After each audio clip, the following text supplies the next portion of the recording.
இந்த வேளையை நாங்கள் நேரலையில் பார்த்து கொண்டிருக்கிற பிள்ளைகள் எல்லாரும் சேர்ந்து இந்த ஞாயிறு ஆராதனையில கர்த்தரை உயர்த்தி அவரை நாங்கள் துதித்து வளமை போல நாங்கள் நன்றி செலுத்தி வீடுகளுக்குள்ள இருந்தாலும் கர்த்தர் என்னோடும் உங்களோடும் உங்கள் ஒவ்வொருவரோடும் அவர் இருக்கிற யெகோவா ஷம்மாவாய் கூட இருக்கிறவராக இருக்கிறபடினால நாங்கள் நன்றியுள்ள ஒரு இதயத்தோடு கர்த்தருடைய நாமத்தை உயர்த்தி அவருக்கு நன்றி செலுத்தி நாங்கள் பாடி துதிப்போம். ஆமென். ஹல்லேலூயா. கர்த்தாவே நன்றி நன்றி நன்றி சொல்லுகிறோம். கர்த்தாவே உங்களை உயர்த்துகிறோம் ஐயா. உன்னதங்களில் வாசம் பண்ணுகிற எங்கள் தேவன் ஆவியானவரா எங்களுக்குள்ள நீ தங்கி இருக்கிறீங்களப்பா. உங்களுக்கு நன்றி சொல்லுகிறோம் கர்த்தாவே. உங்களை துதிக்கிறோம் இந்நாள் வரையிலும் ஐயா. நீங்க ஜீவனை எங்களுக்கு தந்து சுகத்தோட பலத்தோடு அப்பா நீ வழிநடத்தி வருகிறத படியினால நாங்கள் நன்றி சொல்லுகிறோம். கர்த்தர் இருக்கிறபடினால நாங்கள் இருக்கிறோம். உடைய கிருமியானது எங்களை நடத்துகிறதப்பா. அதற்காக நன்றி நன்றி நன்றி நன்றி சொல்லுகிறோம் ஆண்டவரே. புது உடன்படிக்கையின் ரத்தமானது எங்களே கருமாரி ரத்தமானது எங்களுடைய பாவங்களையும் சாவங்களையும் நீக்கினது. அதற்காக நன்றி ஐயா. பாவம் நிறைந்த எங்களோட வாழ்க்கையை மாற்றினது.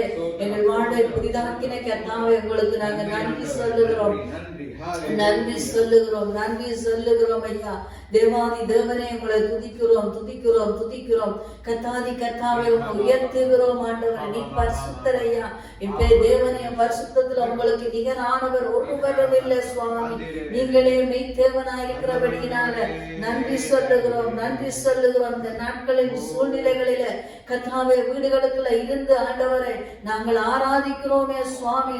ஹல்லேலூயா. சபைகள் கூட முடியாத இந்த நிலைமையிலும் கர்த்தர் எல்லாவற்றையும் மாற்றி அமைக்க நீங்க போதுமானவராய் இருக்கிறபடியினால நாங்கள் உங்களுக்கு நன்றி என்று சொல்லுகிறோம் ஆண்டவரே. உம்முடைய ஜனங்களுக்கும் ஐயா கர்த்தாவே அறியாதவர்களுக்கு வித்தியாசம் காண்பிக்கிறவரே உங்களை நாங்கள் துதிக்கிறோம். அன்றைக்கு எகிப்து தேசத்துல இருந்த எகிப்தியர்களுக்கும் தேசத்துல இருந்த உம்முடைய ஜனங்களுக்கும் ஐயா நீர் அப்பா வித்தியாசம் காண்பிக்கிறே. ஸ்தோத்திரம். உடைய ஜனங்கள் பட்சத்துல இருந்து அந்த ஜனங்களை வாதைகளுக்கு விலக்கி காத்தவர், ஆபத்துகளுக்கு விலக்கி காத்தவரே. அவர்கள் எல்லா இக்கட்டுகளும் விடுதலாக்கி கொண்டு வந்தவரே. நன்றி. அதே நாளில் ஒவ்வொருவரோடு கூட இருந்து ஆண்டவரே நாங்களும் பிள்ளைகளுக்கு சுவாமி நித்திய ஜீவனை நோக்கி ஆண்டவரே நாங்கள் ஜாத்திரை பிரயாணம் பண்ணி கொண்டிருக்கிறோம். எங்கள் பிரயாணத்துல இந்த உலக பயணத்துல கர்த்தாவே நீங்க கூட இருக்கிறதற்காக நன்றி. கடைசி வரையிலும் கைவிடாமல் நடத்த வல்லவர் எங்களை கரம் பிடித்த கர்த்தர். மாறாதவர் அன்புள்ளவரே உங்களுக்கு நன்றி. உங்களை துதிக்கிறோம் கர்த்தாவே. உங்களுக்கு நன்றி சொல்லுகிறோம் ஆண்டவரே. ஹல்லேலூயா. சர்வ வல்லவரே நன்றி என்று நாள் முழுதும் துதிப்பேன். நாடா உம்மை துதிப்பேன். நன்றி என்று நாள் முழுதும் துதிப்பேன். நாடா உம்மை துதிப்பேன். காலையிலும் துதிப்பேன். மாலையிலும் துதிப்பேன். மதியத்திலும் துதிப்பேன். இரவிலும் துதிப்பேன். காலையிலும் துதிப்பேன். மாலையிலும்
நெருக்கத்திலே துதிப்பேன், பிறர் வெறுக்கும் போது துதிப்பேன்.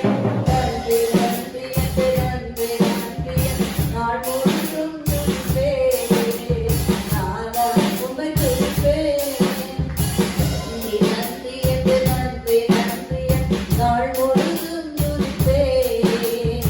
நானா உம்மை துதிப்பேன்.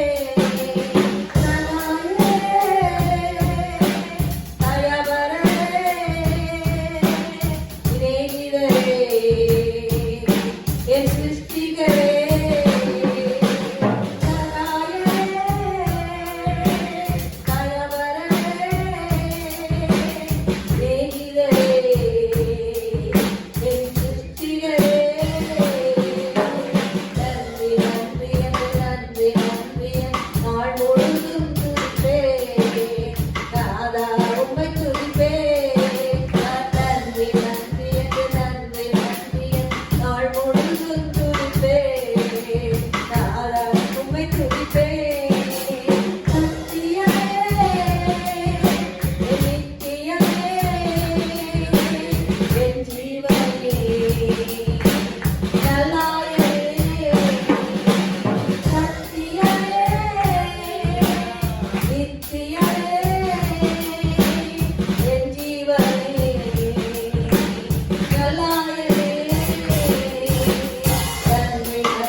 எந்த வேளையிலும் ஆண்டவரே ஓ நீங்கள் துதிக்கும் பொழுது சுவாமி இந்த பிரசன்னத்தினால சூழ்ந்து கொடுக்கிறவரே துதிக்கிற உங்களை ஆராதிக்கிறோமா. உங்களுடையவர்களை நீ கைவிடாத தேவனாய் இருக்கிறீங்கப்பா. நீங்க நல்லவர் நல்லவர் நல்லவர் கர்த்தாவே. அதனால உங்களை துதிக்கிறோம் சுவாமி. நல்ல சகாயம் நீங்க சகாயம் பண்ணுகிறவராய் நல்ல நண்பர் ஆண்டவரே. நாங்கள் பேசத்தக்க மனம் கர்த்தாவே ஜெபிக்கத்தக்க உறவாடத்தக்க நல்ல நல்ல தெய்வம் நீங்க ஒருவர் கர்த்தாவே. உங்களுக்கு நன்றி ஐயா. ஒவ்வொரு மனிதர்களுடைய இருதயங்களை என் கர்த்தரை புரிந்து கொள்ளுகிறது. ஒவ்வொரு மக்களையும் நீங்க கண்ணோக்கி பார்க்கிறதே. ஹல்லேலூயா. ஓ ஆதரிக்கிற கர்த்தர், அரவணைக்கிற கர்த்தர், நீங்க நல்லவர் நல்லவர் நல்லவர் நல்லவர் கர்த்தாவே. உங்களை நாங்கள் உயர்த்தி கர்த்தாவே நாங்கள் ஆராதிக்கிறோம் சுவாமி. ஸ்தோத்திரம் ஸ்தோத்திரம் அப்பா. இறக்கங்களில் எல்லாம் துணையாற்றுகிறவரே உங்களை நாங்கள் உயர்த்துகிறோம் ஐயா. பரிசுத்த தேவன் மகா பராக்கிரமன் நிறைந்தவரே, நீங்க நித்தியமானவர். சத்தியமுள்ள தேவனே, நீங்க நித்தியமானவர். ஹல்லேலூயா கர்த்தாவே. உங்களுக்கு நன்றி ஆண்டவரே. ரட்சித்தவர் மாத்திரமல்ல சுவாமி, உடனிருந்து நடத்துகிறவரும் நீங்க கர்த்தாவே. எங்கள் ராஜாவே உங்களுக்கு நன்றி செலுத்துகிறோம் கர்த்தாவே. இந்த உலகத்தின் ராஜா, ஓ சர்வ வல்லமையுள்ள தேவன். ஹல்லேலூயா கர்த்தாவே. உங்களுக்கு நாங்கள் நன்றி நன்றி நன்றி என்று சொல்லுகிறோம். ஹல்லேலூயா. மாறிடாத எங்கள் மகாநேசரே உங்களை நாங்கள் துதிக்கிறோம் ஆராதிக்கிறோம் ஆண்டவரே. ஹல்லேலூயா ஹல்லேலூயா ஹல்லேலூயா. ஆண்டவரை செய்கிறவரே உங்களுக்கு ஸ்தோத்திரம் ஸ்தோத்திரம். அதிசயமானவரே நாமம் என்று சொல்லி அதை காண்பவரே மனவாகத்தை காண்பிக்கிறவரே ஸ்தோத்திரம் ஸ்தோத்திரம். பழைய ஏற்பாட்டில் வெளிப்பட்ட கர்த்தாவே துதிக்கிறோம் துதிக்கிறோம். ஹல்லேலூயா ஹல்லேலூயா. தீர்க்கதரிசிகளோடாய் வெளிப்பட்டவர், மனுஷர்களோடாய் வெளிப்பட்டவர். ஹல்லேலூயா. மக்களோடு இடைப்பட்ட கர்த்தர் என்றைக்கும் என் தேவனாகிய தேவனை துதித்தெழுந்தவரே. ஜனங்களோடு இடைபடுகிறவரையா, அறியாதவர்களோடு இடைப்பட்டு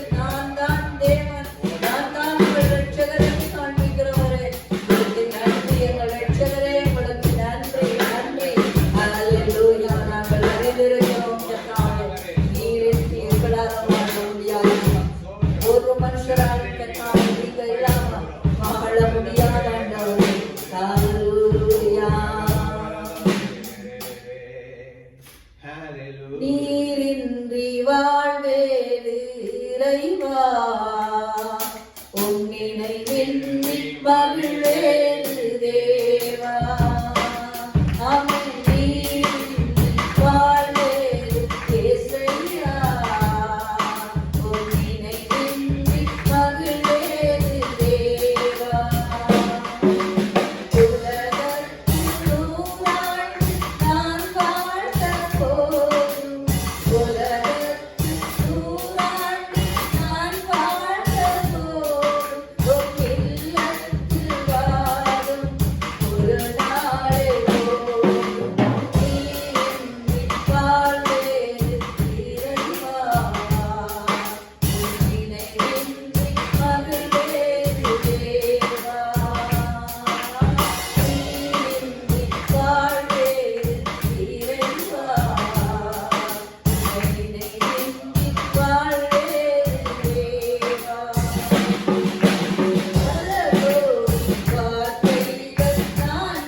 நீங்கள் இல்லாத வாழ்க்கை மனுஷனால் வாழவும் முடியாது. கண்ணுக்கூட அசைய முடியாத ஆண்டவரை இல்லாமல் ஒரு உயிர் கூட வாழ முடியாது சுவாமி. அது உண்மை. எங்கள் ஒவ்வொருவரையும் வாழ வைக்கிற தெய்வம். ஒவ்வொருவரையும் தேடி வந்த தெய்வம். வழியும் சத்தியமும் ஜீவனும் நான் தான் என்று காண்பித்த தெய்வமே, உங்களுக்கு நன்றி சொல்லுகிறோம், நன்றி சொல்லுகிறோம் ஐயா. இன்றைக்கும் ஜீவனுள்ள கர்த்தர் நீர் நல்லவர், நல்லவரே. சர்வ சிருஷ்டிக்கும் அப்பா, எஜமானனே உங்களை துதிக்கிறோம். எங்கள் வாழ்வில் நீங்க செய்த ஒவ்வொரு நன்மைகளுக்காக நன்றி சொல்லுகிறோம் கர்த்தாவே, நன்றி சொல்லுகிறோம்.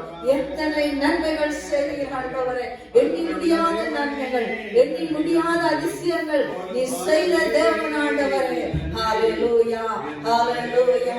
கிறிஸ்துவுக்கு முன்னமே இந்த தேவன் அற்புதங்களை செய்தவர், அதிசயங்களை நடப்பித்த தேவனையா. கிறிஸ்துவுக்கு முன்னமே சர்வ வல்லவரே, அதிசயங்களை செய்ய நன்றி, நன்றி, நன்றி அப்பா. நல்லவர், அற்புதங்கள் அதிசயங்கள் செய்யாவிட்டாலும் நீங்க சர்வ வல்லமை உள்ள தேவன். ஹalleluya. உம்மை அன்றி ஒரு வாழ்வும் இல்லை சுவாமி. நன்றி, நன்றி, நன்றி, நன்றி கர்த்தாவே. நீங்க நல்ல வாழ்வு நன்றி சொல்ல போதாது. நன்றி, நன்றி, நன்றி கர்த்தாவே. ஹalleluya. கர்த்தாவே உங்களை ஆராதிக்கிறோம் ஆண்டவரே. எல்லா கனத்துக்கும் மகிமைக்கும் பாத்திரரே, சர்வ வல்லவரே, ஜீவனை தந்தவரே, ஜீவனை பெற்றுக்கொள்ள செய்தவரே, உள்ளவராய் இருக்கிறவரே, மரணத்துக்கும் பாதாளத்துக்கும் உரிய உலக போர்களை உடையவரே. ஹalleluya. நன்றி, நன்றி, நன்றி என்றாய். ஹalleluya.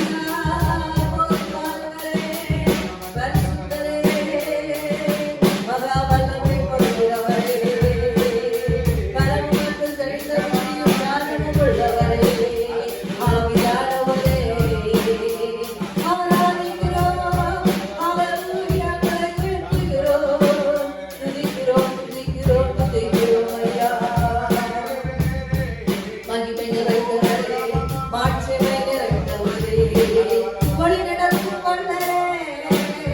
ஹalleluya. ஓ ஹalleluya. விசேஷமானவர்களாய் சிருஷ்டித்தவர், உம்முடைய மகிமை நாளும் சூட்டினவரே. ஹalleluya. ஒவ்வொரு மனுஷர்களையும் ஒவ்வொரு மனிதர்களையும் விசேஷமானவர்கள் சொன்னதை ஒட்டிய ஹalleluya. நல்லவர் கர்த்தாவே, நம்முடைய ஆராதிக்கிறோம். தேவா நான் ஏதினால் விசேஷித்தவன், ராஜா நான் அதை தினம் யோசிப்பவன்.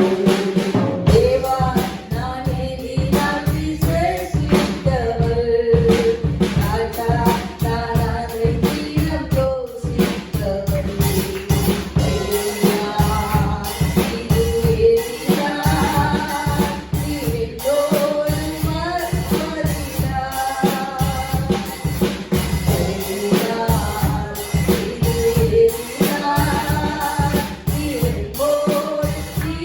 Hallelujah.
ராஜா நான் அதை தினம் யோசித்தவள்.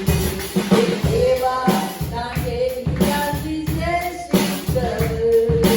ராஜா அதை தினம் யோசித்தவள். வாழ்க்கையில் கசப்புகள் கலந்தாலும் பாசமுள்ள ஒரு மரம் கூட வருது. வாழ்க்கையில் கசப்புகள் கலந்தாலும் பாசமுள்ள ஒரு மரம் கூட வருது. மாறாவின் சேனாக மாறி என் நேசர் என்னோடு.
மக்களை சேதப்படுத்தக்கூடாது,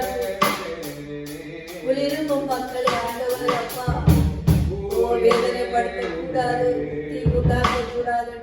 என் கர்த்தர்தாமே ஆண்டவரே அக்கினி ஸ்தம்பமாய் மேக ஸ்தம்பமாய் இருந்து குளிர்ச்சியாய் அப்பா நெருப்பாய் அக்கினியாய் இருந்து நடக்கிற கர்த்தாவே உங்களுக்கு நன்றி நன்றி நன்றி சொல்லுகிறோம் ஐயா. அதே கர்த்தர் இந்த நாட்களிலும் ஐயா உம்முடைய பிள்ளைகள் அவரோடு கூட இருந்து நடத்துகிறீர். இந்த எல்லாவற்றுக்கும் மேலாக உடைய வார்த்தையினால நீங்க நடத்துகிறீங்க. ஓ மகத்தியான கர்த்தர் எங்களோடு இருந்து பேசி சுவாமி நீங்களோ ஒருவரையும் வழி நடத்துறீங்கப்பா. அதற்காக நன்றி சொல்லுகிறோம் ஆண்டவரே. இந்த நாட்கள் டிப்ரெஷன் ஆண்டவரே, கசப்புள்ள வாழ்க்கைகள் ஆண்டவரே, முடங்கி கிடந்த வீடுகளுக்குள்ள கஷ்டப்படுகிற மக்களோடு கர்த்தர் இருந்து தேற்றி நடத்துகிறவரே நன்றி ஆண்டவரே. ஓ ஹalleluya. சிந்தனைகளில போராடுகிற மக்களோடு கர்த்தர் இருதயத்தில கட்டளைக்கிற மக்களோடு கூட இருந்து நடத்துகிறபடி நாங்கள் நன்றி நன்றி நன்றி நன்றி. நல்ல பாதுகாவலனே நன்றி, பராமரிக்கிற கர்த்தாவே நன்றி, பரிசுத்தரே நன்றி நன்றி ஆண்டவரே. எல்லா நிலைகளிலும் கூட இருந்து நடக்கிற கர்த்தாவே உங்களைத்தான் நாங்கள் ஆராதிக்கிறோம் ஐயா. அரியணையில வீட்டிருக்கிற சிங்காசனத்துல வீட்டிருக்கிற கர்த்தாவே ஹalleluya. ராஜா உங்களுக்கு நன்றி ஹalleluya. ஸ்தோத்திரம் ஹalleluya. அடைக்கலமானவரே நன்றி நன்றி. இந்த ஒரு பாடலை பாடி நாங்கள் கர்த்தருடைய வார்த்தைக்குள்ளாக கடந்து செல்ல போகிறோம். மகிழ்ச்சியோடு நாங்கள் கர்த்தரை ஆராதிச்சு பாடுவோம். ஹalleluya. அரியணையில் வீற்றிருப்பவரே உமக்கே ஆராதனை. ஆட்டுக்குட்டியானவரே உமக்கே ஆராதனை. அரியணையில் வீற்றிருப்பவரே உமக்கே ஆராதனை. ஆட்டுக்குட்டியானவரே உமக்கே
ஸ்தோத்திர பலிகளுக்கு நீங்க பாத்திரர் கர்த்தாவே, எல்லா துதிகள மகிமைக்கு பாத்திரர் நீங்கள் கர்த்தாவே.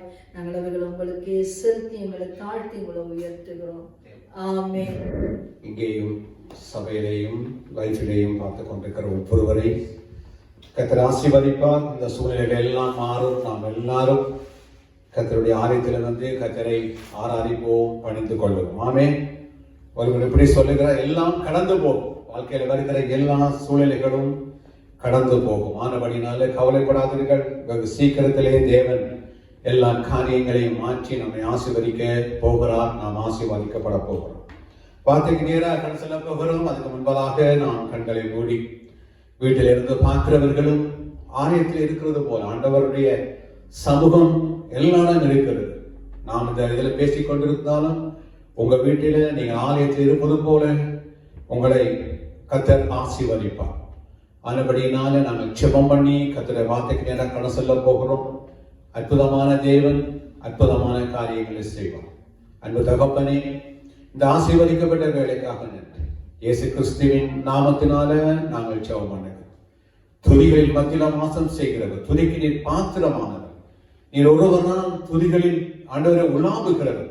நீர் பாத்திரர், வேதி, நீர்தான் பாத்திரமானவர். ஆண்டவர் நீர் எல்லாவற்றையும் செய்ய வல்லமுள்ள தேவனாய் இருக்கிறபடியா சோதர். துதிகளில் உலாவினை கர்த்தர் இப்பொழுதும் உம்முடைய ஜீவனுள்ள வார்த்தைக்காக நாங்கள் ஜெபிக்கிறோம். கர்த்தாவே, நீர் பேசின உம்முடைய ஆவியானவர்னால ஏவப்பட்டு எழுதப்பட்ட இந்த வார்த்தைகளுக்காக நாங்கள் நன்றி சொல்கிறோம். ஒவ்வொரு வார்த்தைகளும் உம்முடைய வார்த்தைகள். நீர் பேசி இருக்கிறீர். அதை ஆறு எழுதியிருந்தாலும், பேதுகள் இருந்தாலும், போர்கள் இருந்தாலும், எவர்கள் இருந்தாலும் இது உம்முடைய வார்த்தை. ஆண்டவர் உம்முடைய வார்த்தையை நாங்கள் பிற்க போகிறோம். என் தேவனாகிய கர்த்தாவே, இந்த வார்த்தையை எங்களுக்கு ஆசீர்வதித்தார். இன்றைக்கு இந்த வார்த்தையை கேட்கிற ஒவ்வொரு பிள்ளைகளையும் கர்த்தர் ஆசீர்வதி. அப்பா, உம்முடைய கரத்தில் நாங்கள் ஒப்பு கொடுக்கிறோம். இயேசுவின் நாமத்தினாலே வீடுகளில் இருந்து பார்த்து கொண்டிருக்கிற ஒவ்வொரு பிள்ளைகளையும் கர்த்தாவே இந்த வார்த்தையை கவனமாய் கேட்கும்படி, அங்கே இங்கே சிதறிவிடாதபடி ஆண்டவரே சிந்தனைகள் ஒருமுகப்படுத்தி இந்த வார்த்தையை கேட்க கர்த்தர் உதவி செய். பேசுகிற என்னையும் கேட்கிற பிள்ளைகளும் கருத்தை தருகிறோம். நூறத்தினான பலம் தரும்படி நான் செபிக்கிறேன். வார்த்தையை கேட்டுக்கொண்டிருக்கும் பொழுதே கர்த்தாவே, வியாதிகள் பலவீனங்கள் இயேசுவின் நாமத்தினாலே சுகமடைவதாக. எந்த விதமான சத்துரின் கிரிகள் இருந்தாலும் இயேசுவின் நாமத்தினால எல்லா சத்துரின் கிரிகள் விலகும்படி நான் செபிக்கிறேன். ஆசீர்வதிக்க முடியாதபடி தடையா இருக்கிற எல்லா தடைகளையும் இயேசு கிறிஸ்துவின் நாமத்தினால் அப்புறப்படுத்தி போடுங்க ஆண்டவரே. வெண்கல கதவுகளை உடைத்து இரும்பு தாழ்பால்களை முறிக்கிற என் தேவனாய் கர்த்தாவே, தேவ பிள்ளைகள் ஆசீர்வதிக்கப்படும்படி நான் ஜெபிக்கிறேன். வியாதியோடு பலவீனத்தோடு இருக்கிற பிள்ளைகள் இயேசுவின் நாமத்தில் சுகமடைவார்களாக. சத்துருவினால பிசாசின் கட்டுகளால் கட்டப்பட்ட மக்கள் விடுதலையடையும்படி இயேசுவின் நாமத்தினால கட்டளையிடுகிறேன், ஜெபிக்கிறேன் இயேசுவின் நாமத்தினால். உடைய வார்த்தையை கேட்கும் பொழுதே கர்த்தர் அற்புதங்களை செய்கிறார். உடைய கருத்தில் நாங்கள் எங்களை ஒப்புக் கொடுக்கிறோம். தொடர்ந்து கிருபை எங்களை தாங்கட்டும். இயேசு கிறிஸ்துவின் வல்லமுள்ள நாமத்தினால ஜெபிக்கிறோம் எங்க நல்ல பிதாவே, ஆமென். கர்த்தர் நல்லவர். நீங்கள் வேத புத்தகத்தை எடுத்து எபிரேயருடைய புத்தகத்தை தயவு செய்து திருப்பும்படி நான் உங்களை வேண்டிக் கொள்ளுகிறேன். எபிரேயருடைய புத்தகம் நாங்கள் 3ஆம் அதிகாரத்திலே வாருங்கள். எபிரேயர் 3ஆம் அதிகாரத்துக்கு வாருங்கள். ஹல்லேலூயா. எபிரேயர் 3ஆம் அதிகாரம். இங்கே நீங்கள் 2வது அதிகாரத்தை நீங்கள் படித்தால் விசுவாசத்தை விட்டு விலகி செல்லுகிற மக்களை குறித்து பவுல் இங்கே எழுதுகிறார். இந்த வேதம் இந்த எபிரேயர் 6ஆல் எழுதப்பட்டது என்று வேதத்திலே எழுதப்படவில்லை. ஏன்னா எல்லா நிருபங்களையும் எழுதும் பொழுது இது யாரால் எழுதப்பட்டது என்று தெரிகிறது. ஆனால் இந்த எபிரேயர் நிருபம் மட்டும் 6ஆல் எழுதப்பட்டதுங்கிறதை ஒரு பெரிய ஒரு கேள்விக்குறியா இருந்தாலும், ஆனால் இதை பவுல் எழுதியிருக்க வேண்டும் என்கிறது பெரிதான ஒரு நம்பிக்கை.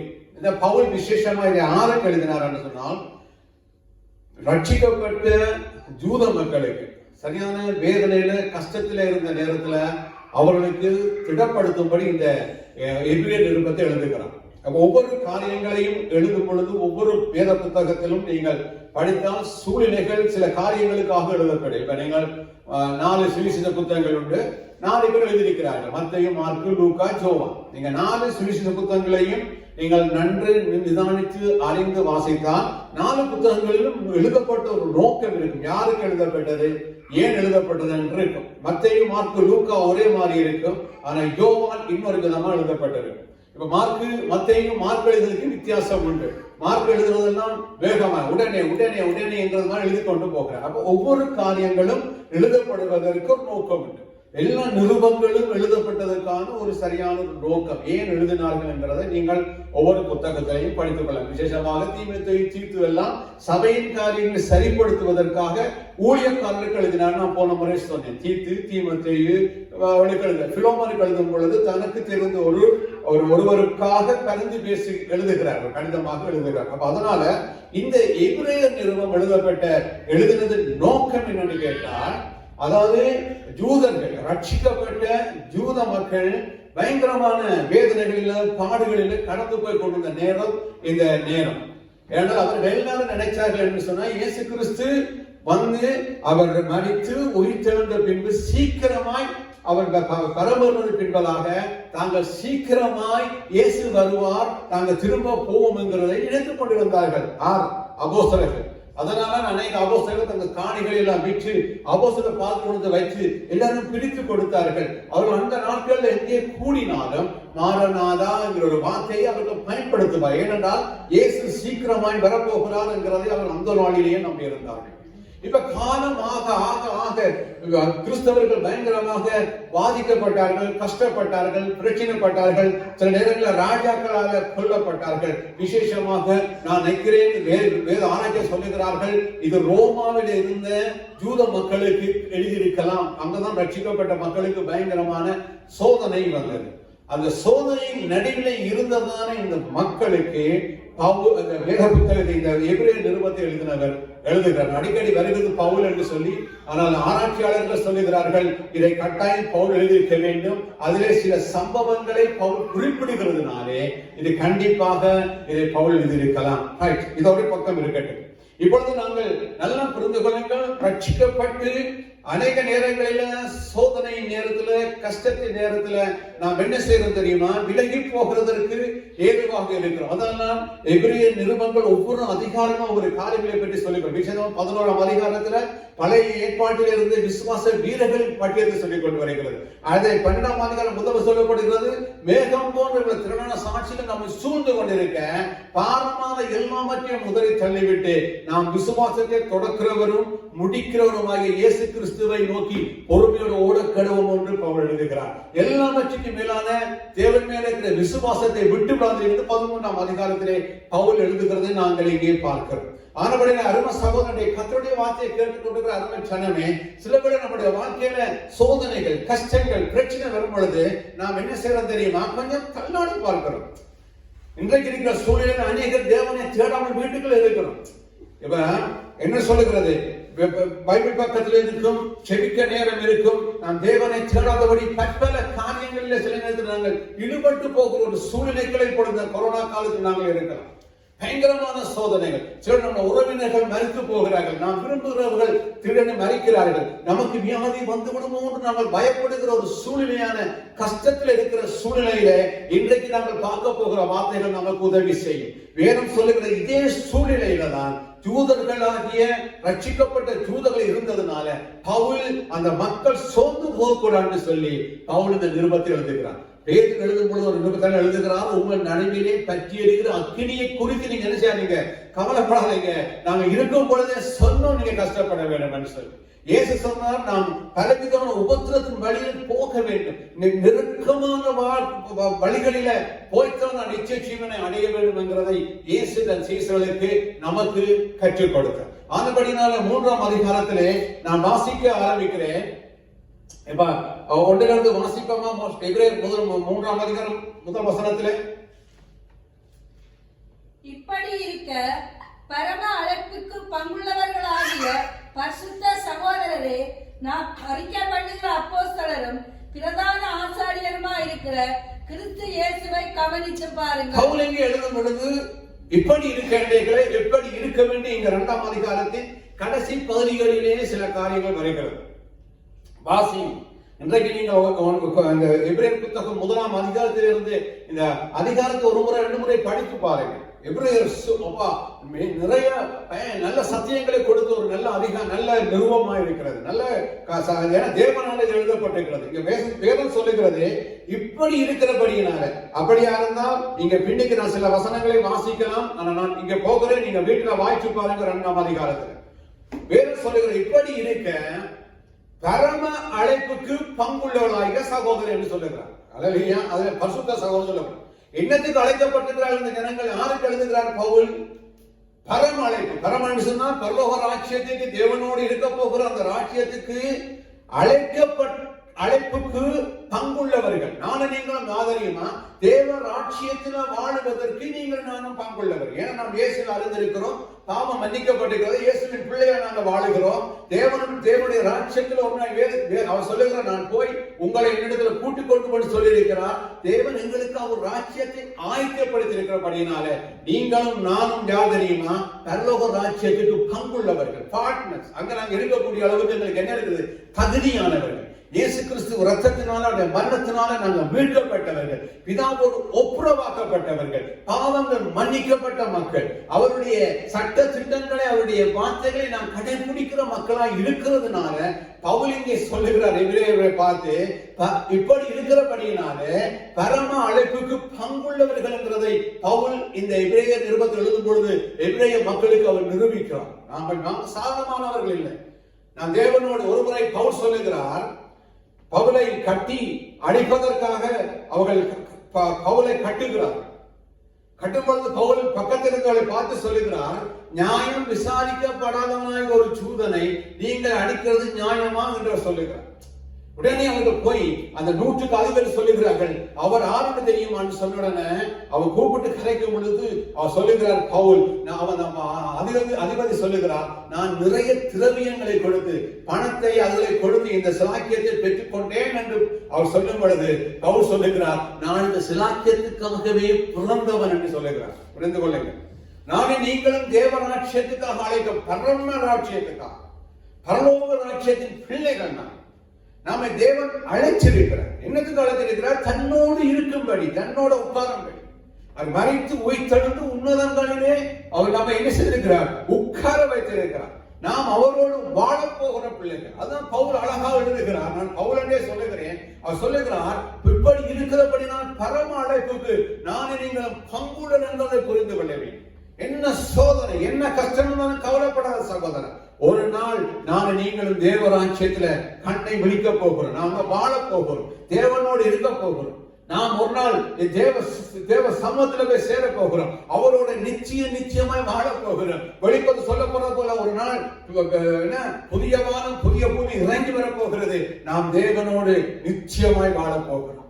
நமக்கு ஒரு நிச்சயம் உண்டு. ஒன்று நிச்சய ஜீவன், நிச்சய மரணம். ரெண்டிலே நாம் பங்குள்ளவர்களாக போகிறோம்.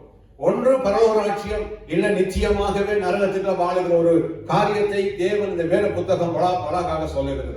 இங்கே நான் உங்களுக்கு இந்த வார்த்தையை அழகா சொல்லுகிறேன். இப்படி இருக்கிற நீங்களும் நான் நல்லா புரிந்து கொள்ளுங்க. நான் தேவராட்சியத்துக்கு சொந்தமா பங்குள்ளவன். எனக்கு அந்த உயிர் கொடுக்கப்பட்டிருக்கிறது. இப்ப என்னுடைய அப்பாவுடைய சொத்துக்கு என் அப்பா இருக்கிறார். அவருக்கு 8 பிள்ளைகள் நாங்கள். அவர் எனக்கு உயிர் எழுதி கொடுக்கிறார். இதோ இவ்வளவு சொத்து முன்னக்கு என்று சொல்லி தந்தால் அதுக்கு நான் ஆறா இருக்குது பங்குள்ளவனா இருக்கிறேன். அதுபோல வேதம் இங்க சொல்லுகிறது, நீங்கள் நானும் பரலோக ராஜ்யத்துக்கு பங்குள்ளவர். இதை நீங்க சொல்ல வேண்டும், நீங்க விசுவாசிக்க வேண்டும், நீங்க புரிந்து கொள்ள வேண்டும். அதனால நீங்க பாவத்தை விட்டு விலகி இருக்க வேண்டும். தேவனோட நான் போக வேண்டியவன். பாவியான ஒரு மனுஷன் பரலோக ராஜ்யத்தில் பங்குள்ளவனா ஆக முடியாது.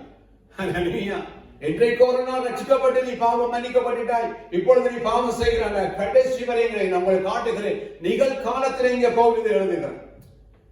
கடந்த காலம் அல்ல, எதிர்காலம் அல்ல, நிகழ்காலத்திலே இந்த வார்த்தைகளை பவுல் எழுதுகிறது. இன்றைக்கு நம்மளுக்கு முடிந்த அளவு காட்ட விரும்புகிறோம். வருகிற நாட்களில் தொடர்ந்து இந்த எபிரேயர் நிருபத்தோட சில சத்தியங்களை பார்ப்போம் கர்த்தர் சித்தமான. இதை கேட்டுக்கொண்டு எனக்கு அருமையான சகோதரன், நீ எங்கே நித்தியத்தை கழிக்க போகிறாய்? நீ புரிந்துகள், நானும் நீங்களும் பரலோக ராஜ்யத்துக்கு பங்குள்ளவர். இயேசுவோடு உட்கார போகிறோம். அவர் எங்களுக்காக உண்டாக்கி இருக்கிறதான அந்த நன்மைகளை நாம் அனுபவிக்க போகிறோம். அதனால இந்த உலகத்தின் பாடுகளை குறித்து நீங்கள் கவலைப்படாதீங்க. எல்லாம் கடந்து போய் எல்லாவற்றையும் தாங்குவதற்கு, எல்லாவற்றையும் விடுதலாக்குவதற்கு நம் தேவன் என்னவா இருக்கிறார்? அவர் சர்வ வல்லவராக இருக்கிறார். எல்லாரும் நம்மை விடுவிக்கும். அது சிங்க கவியா இருக்கலாம், 7 மடங்கு சூடான சூளையா இருக்கலாம். நம் தேவன் எல்லாவற்றையும் நம்ம தப்பிவிக்க வல்லவராக இருக்கிறார். இது எழுதின பவுல் சொல்லுகிறார், சிங்கத்தின் வாயிலிருந்து கர்த்தரனை மீட்டுக் கடைசியாக நான் உத்தரவு சொல்லும் பொழுது ஒருவருமே எல்லாம் ஓடிட்டாங்க. ஆனா கர்த்தர் எனக்காக உதவி செய்தார். அவர் என்னை காத்துக் கொண்டார். அழகான முதல் சொல்லுகிறது, பிசாசின் வாயிலிருந்து கூட கர்த்தர் என்ன செய்தார்? என்னை மீட்டுக் கொண்டார். இந்த வேத புத்தகத்துல ஒரு பெரிய ஒரு வாக்குத்தத்தம் உண்டு சகோதரா, உங்களுக்கு தெரிந்திருக்கும். என்ன தெரியுமா? நான் இந்த சபையை கட்டுவேன். பாதாளத்தின் வாசல்கள் வல்லமைகள் சபை என்ன செய்ய முடியாது? மேற்கொள்ள முடியாது. நாம் என்ன செய்யணும் தெரியுமா? ஐயோ சபையில சபை பிசாசு அவன் செய்யறான் இல்ல. ஆண்டவர் சொல்லுகிறார், பிசாசு சபையை மேற்கொள்ள முடியாது. நானும் நீங்களும் இங்கே வீடாக இருக்கிறோம். நான் வாசிக்க சொல்லுகிறேன். 6ஆம் வசனத்தை வாசியுங்கள். நாம் யாரா இருக்கிறோம் நீங்க சொல்லப்படுகிறது? கிறிஸ்துவோ அவருடைய வீட்டிற்கு மேற்பட்டவரான குமாரனாக உண்மை உள்ளவராய் இருக்கிறார். நம்பிக்கையினாலே உண்டாகும் தைரியத்தையும் மேன்மை பாராட்டலையும் முடிவு பரியந்த உறுதியாய் பற்றி கொண்டிருப்போமாக நாமே அவருடைய வீடாய். நாம் ஆரா இருக்கிறோம் தெரியுமா? அவருடைய வீடாய், சபையாய், அவருடைய பிள்ளையா இருக்கிறோம். அவருடைய ஆசீர்வாதமா நாம் இருக்கிறோம். நாம் அநேகம் சொல்றோம், ஐயோ பிசாசு அவன் நம்மை மேற்கொள்ள ஆண்டு சொல்லுகிறார், சர்ப்பத்தின் தேர்களை மிதிக்கவும் சகல சத்துருவின் வல்லமை மேற்கொள்ளுகிற அதிகாரத்தை கொடுத்திருக்கிறேன். ஒன்றும் என்ன செய்வதில்லை தெரியுமா? நம்மை தொட முடியாது, சேதப்படுத்த முடியாது. சின்ன கிராஸ் கூட சில வேளையில எனக்கு நல்ல ஞாபகம் இருக்கிறது. ஒரு முறை 2 பேர் வேடில இங்க லவ் சொன்ன தெரிந்தவர்கள் 2 பேர் ரட்சிக்கப்பட்டவர்கள், ஒரு பாஸ்டரும் ஒரு அந்த நேரத்தில் ஒரு விசுவாசியா இருந்த சகோதரனும் வேடில சேர்ச்சி முடிக்கிட்டு இங்க லவ் சானுக்கு வந்து கொண்டு இரவு நேரம் அவர்கள் கிட்டத்தட்ட இங்க அவுட்ராபானில வந்து கொண்டிருக்கும் பொழுது இவர்கள் ஓடிக்கொண்டே வந்தார்கள். பின்னால வந்து ஒரு வாகனம் வேகமா வந்து இவருடைய காரை தொட்டு விட்டது. அவங்க என்ன செஞ்சது? இவர் பின்னால வந்த வாகனம் அவர்களை பின்னால அடிச்சதுனால இவர்களுடைய வாகனம் கொஞ்சம் வெள்ளிம்பி சுத்தி 2 பக்கம் மதில் உள்ள ஒரு இடத்துல அடிச்சு 2 பக்கம் மதிலையும் அடிச்சு கார் ஒன்றுமே இல்லாத அளவு கார் வஞ்சி போச்சு. அப்ப நானே நண்பனோடு வீட்டை நிற்கும் பொழுது போன் வந்துச்சு, ஈசாக்கன்னு இந்த இடத்துல நாங்கள் ஆக்சிடென்ட் பண்ணிட்டோம் வாங்க கொண்டு. நான் உடனே என்னோட நண்பனோட சேர்ந்து அவனோட டொயோட்டா சிலிக்கா அந்த காலத்துல ஒரு அழகான கார் வச்சிருந்தேன். அந்த காரை நாங்க வேகமாய் போனோம். உண்மையா சொல்லுகிறேன், அந்த காரை போய் நான் பார்த்தவுடன் நான் யோசித்தேன், இவ 2 பேரும் கட்டாயம் மறித்திருக்க வேண்டும், இல்லாட்ட கைகால் எல்லாம் முறிந்து பயங்கரமாய் கஷ்டப்பட வேண்டும் யோசித்தேன். கண்ணாடியில் ஒன்றுமே இல்லை, காலையில் 2 பக்கம் உடைந்து வை அப்படியே குப்பைக்குள்ள போடுவதற்காக அந்த வாகனம் ரெடியாக இருக்கிறது. நான் உண்மையாகவே பார்த்து அசந்த காரியம் என்ன தெரியுமா, இந்த 2 பேருக்கும் ஒரு கிளாஸ் கூட உடம்புல கிழிந்தது கிடையாது. அப்பொழுது அந்த நண்பர்கள் ஒருவருக்கு 2 பேருக்கு பிரச்சனை. டாக்டர் வந்து சொன்னார், இவரை கொண்டு ஹாஸ்பிட்டல்ல கொண்டு பண்ண வேணும். அவர் சொல்லுறார், இன்னொரு சோதனை சொல்றார், ஈசாக்கு சொல்லு நான் நல்லா இருக்கு, எனக்கு ஒரு பிரச்சனையும் இல்லைன்னு சொல்லி. அப்ப நான் போய் சொல்றேன் அந்த போலீஸ் கிட்ட, அவர் நல்லா இருக்கிறாரு, ஒரு பிரச்சனையும் இல்லையா. இன்னும் அந்த போலீஸ் என்ன கேட்கிறேன், நம்ப சொல்றியா நீ, இதை நம்ப சொல்றியா, இந்த காரை பார்த்துட்டு நீங்க எதை சொல்றீங்க, இவர் ஒன்றும் இல்லையான்னு சொல்லு. நான் சொன்ன அவர் சொல்லுகிறார் நல்லா இல்ல நம்ம போய் ஒரு எக்ஸ்ரே நாம் எடுத்து பார்க்க வேண்டும். சில வேளையில அவர் இன்னைக்கு நல்லா இருக்காம நாளைக்கு சில வேலை ஏதாவது வந்துட்டாங்க நமக்கு பிரச்சனை ஆயிடும் சொல்லி கொண்டு போனாங்க. என்ன சொல்லுகிறேன், தேவனுடைய பிள்ளைகள். அப்ப அன்றைக்கு நடந்த சம்பவம், கார்ல வரும் பொழுது 6 ஊழியக்காரனுடைய பிரசங்க சீரிய கேட்டுக்கொண்டு வந்தாங்க, கேசட் ரொம்ப அதை ரசித்து கேட்டுக்கொண்டே வந்தார்கள். விபத்து வந்தது, ஆனா இவர்கள் ஒரு சேதம் கூட வரவில்லை. அதான் வேறு சொல்லுகிறது, சர்ப்பத்தின் தேர்களை மிதிப்பீத சத்துருடைய சகல வல்லமை நான் மேற்கொள்ளுவேன், ஆனா அவன் என்னை ஒன்று சேதப்படுத்த முடியாது. 7 மடங்கு அக்கினி சூளையில விழுந்த சாத்ராக் மேசாக் ஆபேத்நேகோ அந்த அக்கினி ஒன்றும் செய்ய முடியாது வேதம் சொல்லுகிறது. ஹல்லேலூயா. ஆகவே அருமை சொல்றோம், நான் இனி கர்த்தருடைய வீடா இருக்கிறேன். அப்ப இந்த வேதம் சொல்ல இப்படி இருக்கிறபடினால நீங்கள் நல்லா புரிந்து கொள்ளுங்கள். இன்றைக்கு இதை நீங்கள் ஆணியாய் மனதில் ஏற்றிக் கொள்ளுங்கள். நானும் நீங்களும் பரம அழைப்புக்கு பங்குள்ள சகோதரர்கள். நானும் நீங்கள் இந்த உலகத்தில் என்னதான் சோதனை என்ன பாடு வந்தால் நானும் நீங்களும் தேவன் நமக்கு சொல்லியிருக்கிறார், நானும் நீங்களும் பரலோக ராஜ்யத்துக்கு சொந்தமானவர். சில வேளையில் சிலர் மறிக்கும் பொழுது ரொம்ப வேதனையா இருக்கிறது, ரொம்ப பார்க்கும் பொழுது கஷ்டமா இருக்கிறது. ஆனா ஒன்று நிச்சயம் சகோதரா, அவர் ஒரு நாள் பரலோக ராஜ்யத்துக்குள்ள இந்த பூமியில தேவன் அறிந்து உண்மையா இருந்திருந்தால் அங்கே அவர் பங்குள்ளவராய் மாறுவார். ஹல்லேலூயா. அவர் ஆத்துமா ஈடு ஆனபடியால் சந்தோஷப்பட்டு மகிழ்ந்து களி கூறுங்கள்.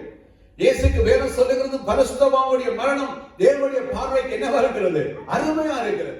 கிட்டல ஒரு நாங்க நேசித்த நல்ல ஒரு பாஸ்டர் மரித்து போனார்.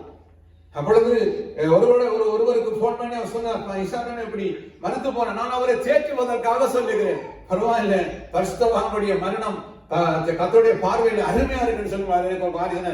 கர்த்தருக்கு அருமையா இருக்கிறது, ஆனா எங்களுக்கு என்னவா இருக்கிறது, வேதனையா இருக்கு. ஒருவர் இழக்கும் பொழுது நமக்கு என்னவா இருக்கிறது, வேதனையா இருக்கிறது. ஈசாக்கன் அருமையான சகோதரா, நீங்களும் நானும் பரலோக ராஜ்யத்துக்கு பங்குள்ளவர்.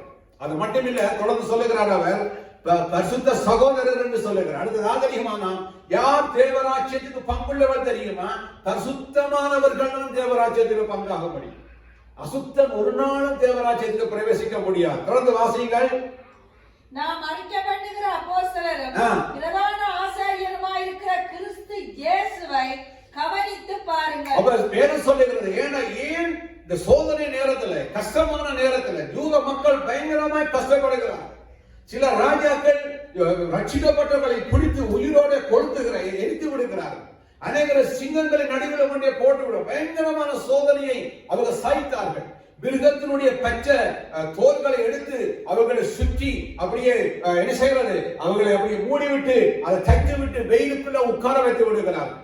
அந்த வெயில் ஏறி அந்த தோல்கள் காய காய காய இந்த மக்களுடைய சரீரத்தை அப்படியே என்ன செய்கிறது, அமர்த்தி எலும்புகளை முறித்துக் கொள்ளுகிறது. பயங்கரமா கஷ்டப்பட்டார்கள். அப்பொழுதுதான் பவுல் சொல்லுகிறார், நாம் பரலோக ராஜ்யத்துக்கு பங்குள்ளவர்கள்.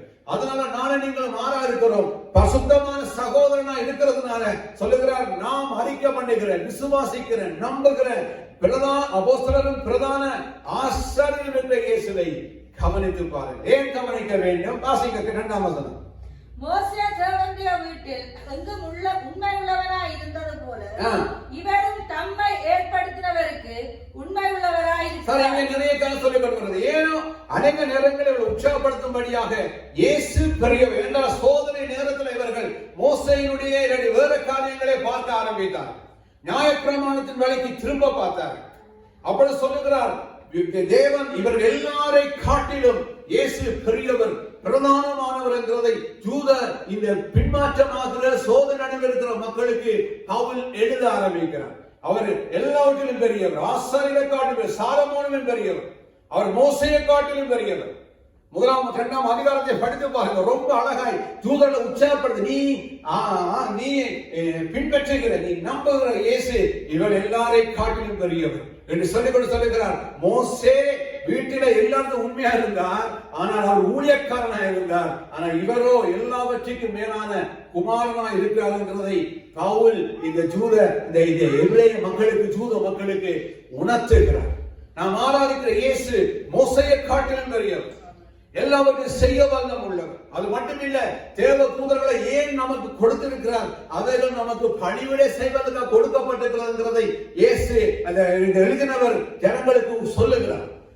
தூதர்கள் நம்மோடு கூட இருக்கிறார்கள், நமக்கு ஆதரிமா பணிவிடையின் ஆவிகள், நமக்கு வேலைக்காரர் என்று சொல்லுகிறார். நீ அதை பெருசாக, நீ அவர்களை ஆராதிக்க கூடாது, நீ அவர்களை தொழுது கொள்ள வேண்டும். ஏனால் எங்களுக்காக கொடுக்கப்பட்ட தேவ தூதர்கள் நமக்கு பணிவிடை செய்வதற்காக. பணிவிடை என்ன தெரியுமா? சரியான வார்த்தை, வேலை செய்வது, வேலை கொள்வது, வேலைக்காக. வா வர வேண்டும், போவண்டா போகணும். ஆனா சில வேளையில சிலர் என்ன செய்கிறார்கள், தேவ தூதர்களை பணிந்து கொள்ளுகிறார், கும்பிடுகிறார். சில பேர் சொல்லுகிறார்கள், நாங்கள் இங்க செட்டே வந்தீங்க, சரி அது இன்னொரு மேட்டர், போனா பிரச்சனையா போயிடும். வேறு சொல்லுகிறது, தேவதூதருக்கு செட்டே இருக்குன்னு ஆரையா சொன்னான். அது சும்மா சினிமாவுக்கு, நாடகத்துக்கு இப்படி போட்டுட்டு இப்படி ஆட்டி கொண்டிருக்க விட்டார்கள். நம்முடைய ஜனங்க நினைக்கிறார்கள் தேவதூதர் செட்டே இருக்கணும். யார செட்டியோட இங்க சொல்லப்பட்டுதான் இருக்குது. அதாங்க செட்டைகளை விரித்து மூடினார்கள், உண்மைதான். அது இன்னும் எனக்கு தெரியவில்லை. ஆனா வருகிற தேவதூதர் செட்டையை விழுத்துறதுக்கு கிளம்ப எனக்கு தெரியவில்லை. ஆனா வேற சொல்லுகிறது, தேவ தூதர்களை நீ பணிந்து கொள்ள கூடாது, அங்க போயிடாத. ஏண்டா தூதர்களை நமக்கு எதிர்த்து கொடுக்கப்பட்டிருக்கிறது, அவர்கள் எல்லாரும் நமக்கு. 1 அதிகாரம் கடைசி வாசியுங்கள் 14 வசனத்தை. ரட்சிப்பை சுதந்தரிக்க போகிறவர்களின் நிமித்தமாக ஊழியம் செய்யும்படிக்கு அவர்கள் எல்லாரும் அனுப்பப்படும் பணிவிடை ஆவிகளால். தேவதூதர் நமக்கு என்ன வேலை தெரியுமா? வேலை செய்யவர், சர்வன்ட். வேலை செய்வதற்கு நாம் கூப்பிட்டா செய்யலாம். நாம் என்ன செய்யறது, தேவதூதரை அழைப்பதில்லை. ஒரு இந்தியாவில் ஒரு பெரிய மீட்டிங்ல ஒரு சுவிசேஷர் பிரசங்கம் பண்ணி கொண்டிருந்தார். ரொம்ப அவர் நல்ல, அந்த காலத்துல நல்ல ஃபாஸ்டிங். இந்த காலத்துல ஃபாஸ்டிங் நிறைய சாப்பிடுவதுதான் ஃபாஸ்டிங். அந்த காலத்துல உண்மையா ஊழியர்கள் 21 நாள் 40 நாள் ஃபாஸ்டிங் இருப்பார். நான் சில ஊழியர்களுடைய சரித்திரங்களை படித்திருக்கிறேன். சில பேர் வருஷத்தின் முதல் நாள் 40, அந்த முதலாம் தேதி 40 நாள் ஃபாஸ்டிங் இருந்து மீட்டிங் செய்வார். சில பேர் ஒரு வருஷத்துக்கு 2-3 தடவைகள் அப்படி செய்வார், உபவாசம் இருப்பார். பாஸ்டர் ஜீவானந்தம் என்ற ஒருவர் இந்தியாவில் இருந்தார். அவர் வருஷத்தின் ஆரம்பத்தில் 40 நாள் உபவாசம் இருக்கும். இருந்துட்டு வந்து என்ன செய்வா தெரியுமா? வந்து அந்த மரீனா பீச்சில் பெரிய பெரிய இடங்களில் சுவிசேஷ கூட்டங்களை வைப்பார். அவர் சுவிசேஷ கூட்டத்துல அவர் பாட்டு பாடி கர்த்தரை ஆராதிக்க ஆரம்பித்த உடனே அந்த கிராமத்தை சுற்றி உள்ள மக்கள் எல்லாம், அதாவது பிசாசு பிடித்தவர்கள் டான்ஸ் ஆடிக்கொண்டு வந்து என்ன செய்வது, விழுவார். இன்னும் சரித்திரம் அவருடைய புத்தகத்தில் ஒரு புத்தகத்தை படித்து, அநேக நேரங்களில் பஸ்ஸில் போகிறவர்கள் அங்கே ஆடிக்கொண்டு வந்து இந்த இதுகளை விழுவார்களாம். உபவாசம் பண்ணி ஜெபம் பண்ணுவார்கள், அதிகமாய் பிரயாசப்படுவார். இப்படி ஒரு ஊழியக்காரர் ஒரு சுவிசேஷ கூட்டத்தில் வந்திருந்தார். அவர்கள் உபவாசம் எல்லாம் பண்ணி அங்கே பிரசங்கம் பண்ணி கொண்டிருந்தார். மிக ஒரு மெல்லிய ஒரு என்ன சொல்ற பலவீனமானவர் போன்ற தோற்றத்தை ஒரு பிரசங்கம் பண்ணி கொண்டிருந்தார். அவர் கண்ணை மூடி ஜெபம் பண்ணி கொண்டிருந்தார். திடீர்னு அந்த ஊர்ல இருந்த பலவான், அந்த ஊரின் ரவுடி, நல்ல கட்டு மஸ்தான பொடியுள்ளவன், ஒரு கத்தியோட வந்து என்ன செய்தான் தெரியுமா? கண்ணை மூடி செவிட்டு கொண்டிருக்கும் பொழுது அவரை வெட்டுவதற்காக கத்திய ஊங்கி கண்ணை திறந்து பார்த்துட்டு உடனே சொன்ன, ஏ தேவதூதனே, மிகாவேல் என்ன செய்கிறாய் என்று சொன்ன உடனே அவரை தூக்கி பல மீட்டர் தாங்கால அவர் தொப்பண்டு போய் விழுந்துட்டார். பயங்கரமா தூக்கி எறியப்பட்டது போல விழுந்து போனார்.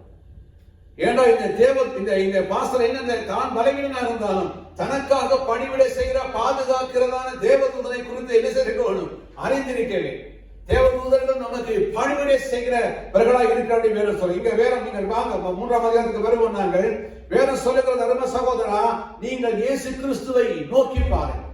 ஏனென்றால் நான் பரலோக ராஜ்யத்துக்கு பங்குள்ளவன், நான் பரிசுத்தமானவன், பரிசுத்தமாக்கப்பட்டவன்.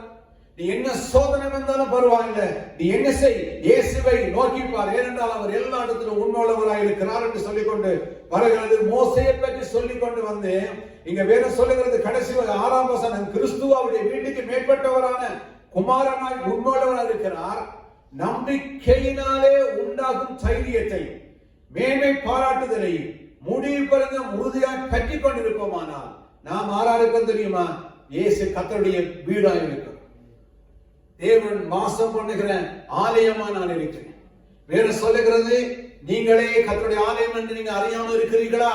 அவருடைய ஆவி நமக்குள்ள வாசமா இருக்கிற வேற சொல்ல. நான் யாராக தெரியுமா? இயேசு கிறிஸ்து தேவனுடைய ஆவியானவர் வாசம் பண்ணுகிற வீடா இருக்கு என்று சொல்லுகிறவர். இங்க 7ஆம் வசனத்துல சில காரியங்களை பார்க்க போகிறோம். வாசிங்கள்.